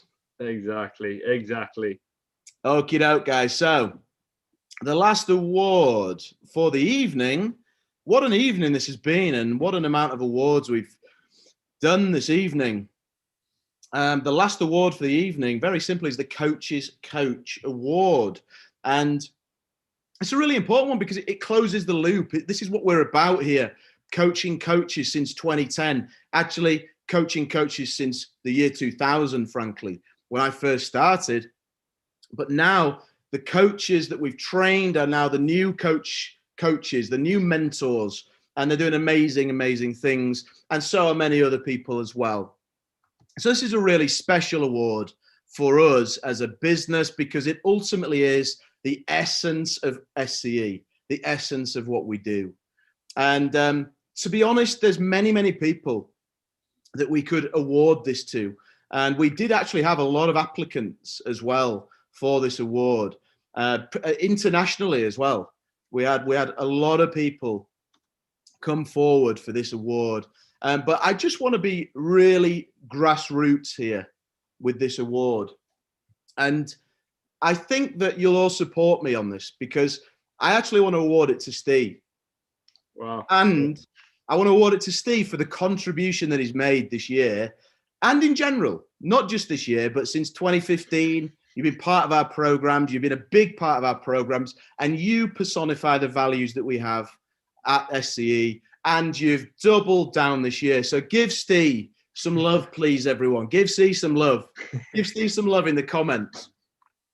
And it's a joint award, actually, because this one, some of you may not know, but we also have a great tutor in the business called Chris Duncan. So I want to award both Steve and Chris because they've just both stepped up this year. When you think about what 2020 has presented, the challenges, we haven't been able to do courses in person. We haven't been able to deliver our really, the fantastic practical weekend since March. We're just about back, and I'm really looking forward to that. But Steve's checked in, he's doubled down, he's led that ECM program. Chris has done amazing things on the level 4. And so that's sort of how we split things up. So both of you really deserve this award. And so Steve, my friend, you are absolutely the epitome of what we do, mate. You are the epitome. So well done, congratulations, and enjoy this.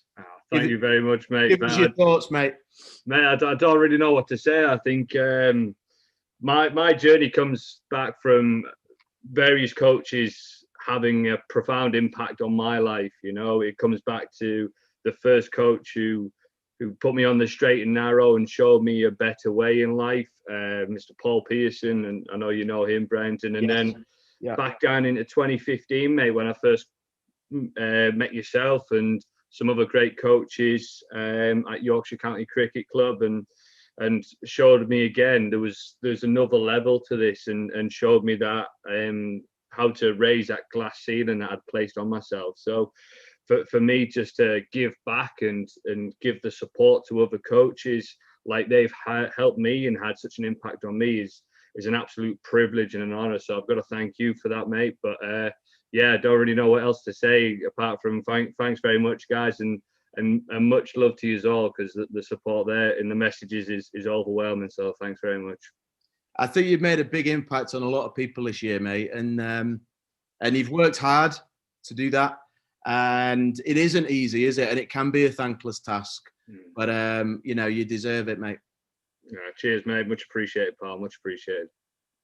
So Chris is unable to join us. I wish he was able to join us. Unfortunately, he's not. But equally, fantastic effort from Chris this year for bringing round our level 4 students and delivering online in a way that we've never had to do before. But actually, like many of you have said, the stories that you've shared this year, it's actually opportunistic, isn't it? There are challenges that lead to opportunities. And so, you know, we're in a great place now, and we're really excited about the vision for 2021 for our business, SCE, and for everything else that we do, and being able to work with everybody on the line and many, many more people to come. It's a privilege. It's a privilege. So, guys, what I'd love to do now is we're just going to get to the end of this session, but give us some feedback in the comments on the evening now that the awards are over. I'm going to close off in a second, but give us some feedback. How have you found tonight, number one?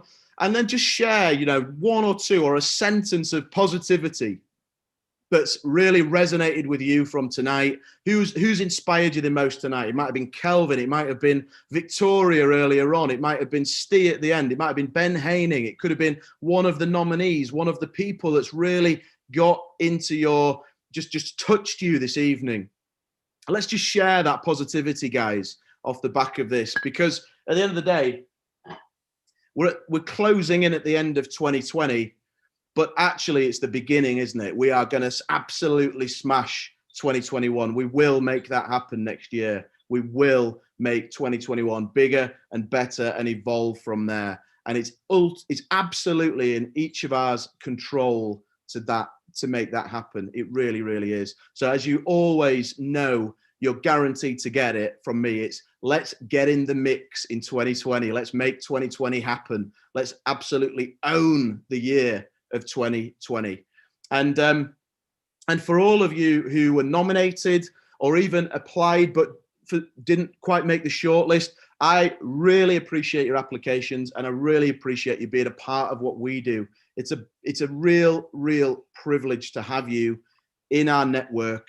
And I hope you'll continue to consume our content, to be a part of what we do, and that's what it's all about. That's what it's all about. Steve, any final words from you from the evening and in general?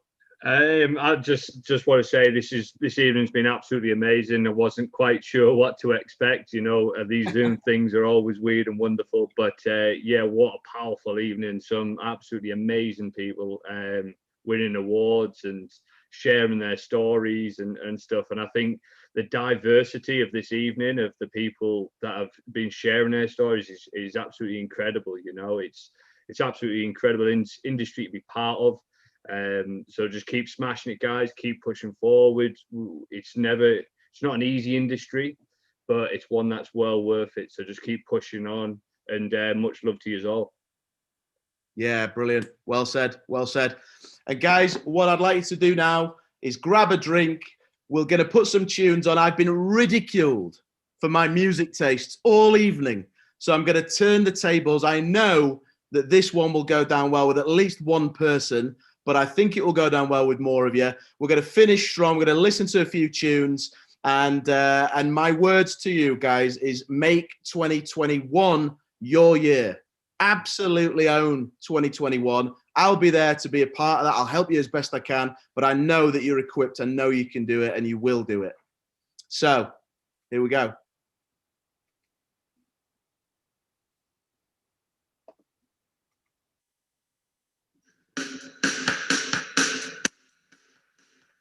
Here we go. Type it in the comments what this song is, quick. What a tune.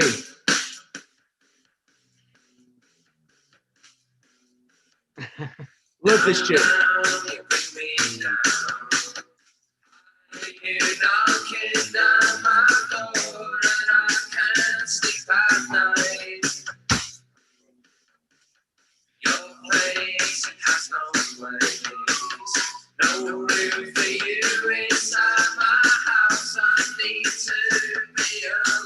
ST, this is yours. I know, mate. This is a wicked tune. Seeing these live at Manchester City, Manchester Stadium, what an awesome feeling. Ray, I've got a side with Brendan on this one. This is Get a bigger shot in, guys, at the end. Let's go big. Get those cameras on. Let's finish strong. Love that.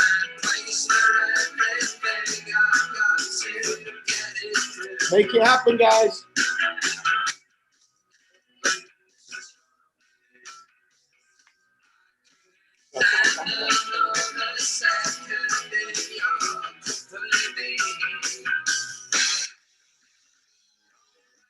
My wife won't come on camera. Don't blame her.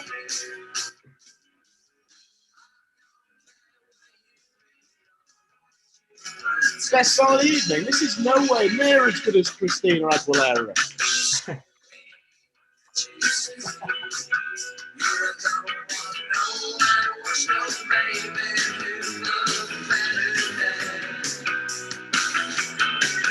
Any requests? Type them in. Come on, Ray. Let us know your tune, mate. Let us know your tune. The Proclaimers, mate. Let me guess. The Proclaimers.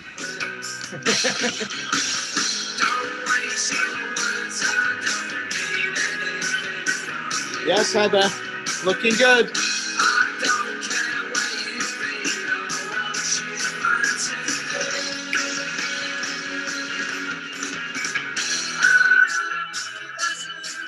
Say, come on, this is yours.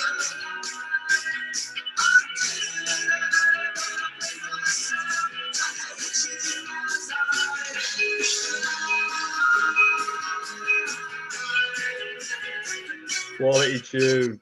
Quality tune.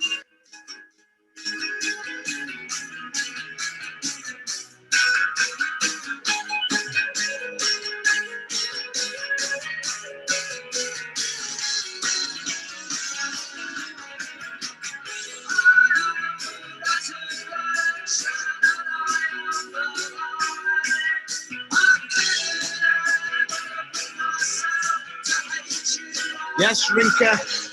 Yes, Rinka.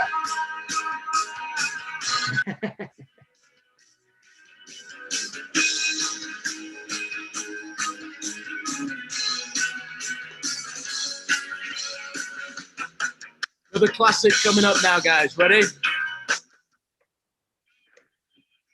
Ready? Well, I'm sailing. Here we go. Oh, yeah.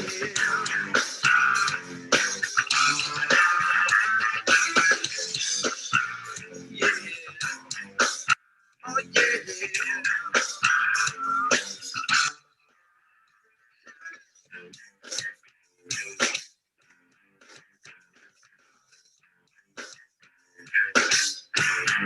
Tune.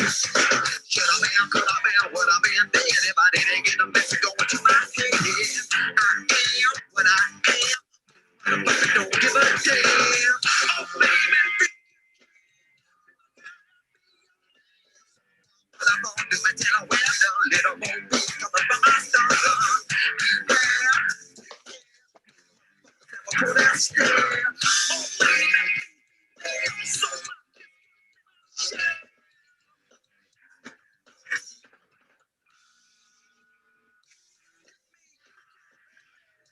Suck my kiss.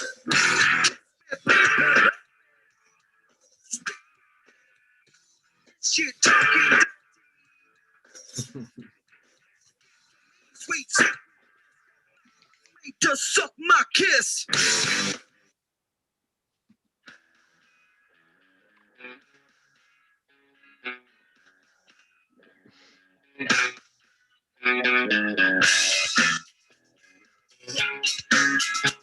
Yes. Love the Monkeys. In your fishnets, now you only get it in your night dress. Discarded all the naughty nights for niceness. Landed in a very common crisis. Everything's in order in a black hole. Nothing seems to pretty as the past though. The bloody man is acting in Tabasco. Remember when you used to be a rascal? Oh, the boys are slag. The best you ever had. The best you ever had is just a memory and those dreams. But as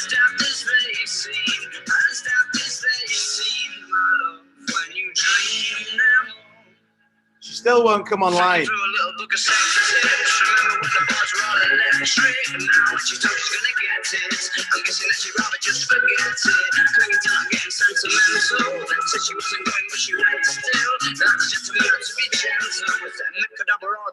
Pencil, oh, the boys are slag.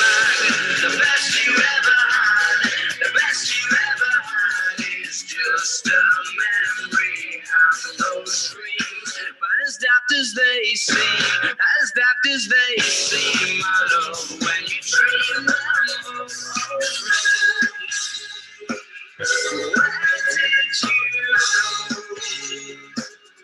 Where did you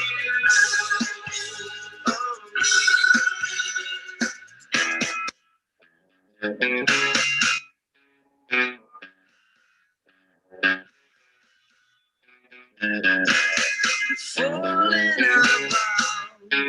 You took a left off last lane, just sounding it out, but you're not coming back again.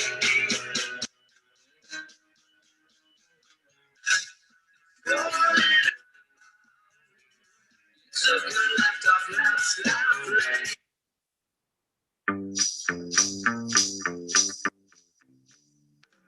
Two more, guys. Two more tunes.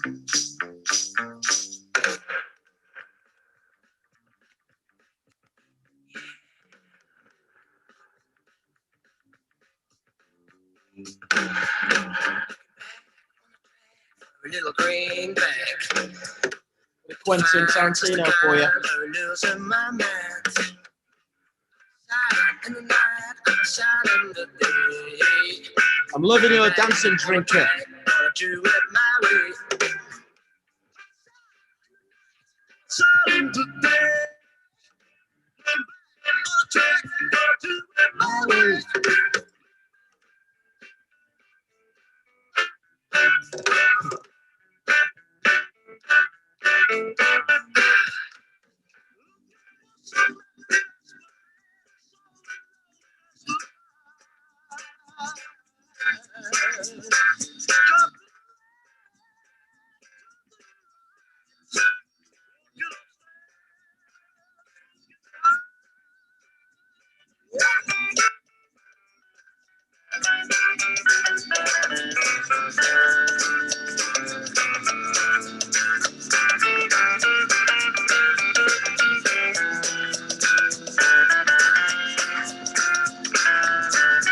All right, guys, we're going to go one more now. I want everyone up for this one.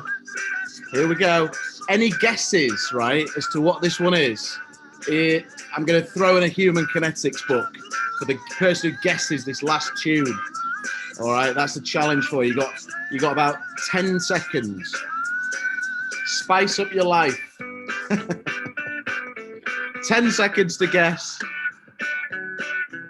It's pretty obvious.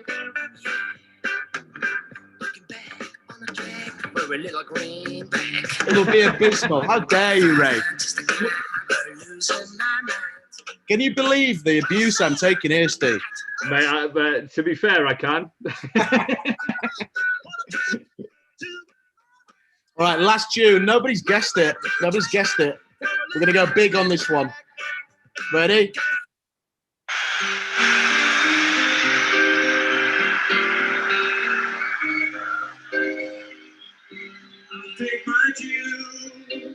Legendary tune. We're all getting up now. We're all standing up now for this one. Finish 2020 big. 2021 is your year. That's right, Dane. That's right, Claire. That's right, Mel. That's right, everyone. Here we go.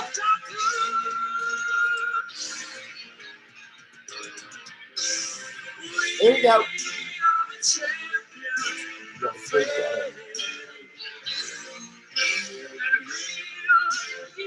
That's right, Ray. Yes, my friend. Yes, my friend.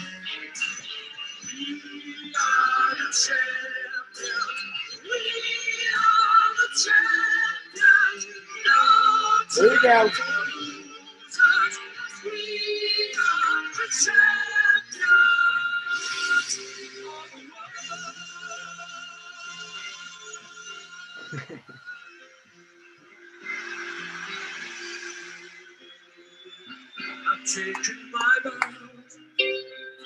This is live aid.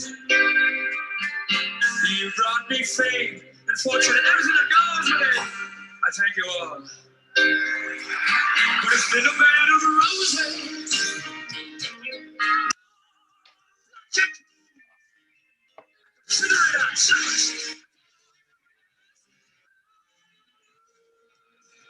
Here we go, guys. Ready?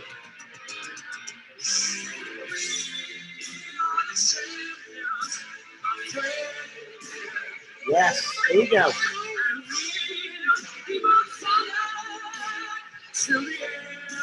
Heather's going for it.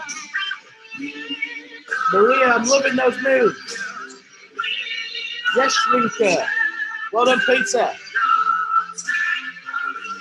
Andy Newby, come on, let's get those moves, man.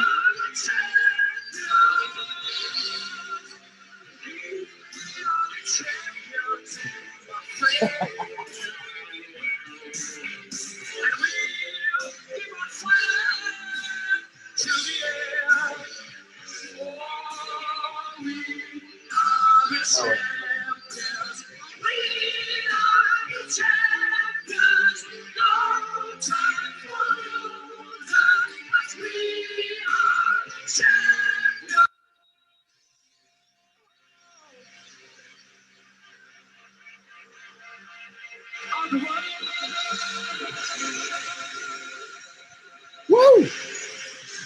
Oh yeah!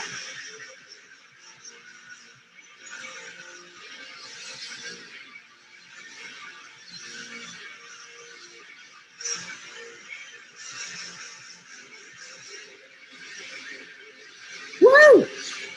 Very strong.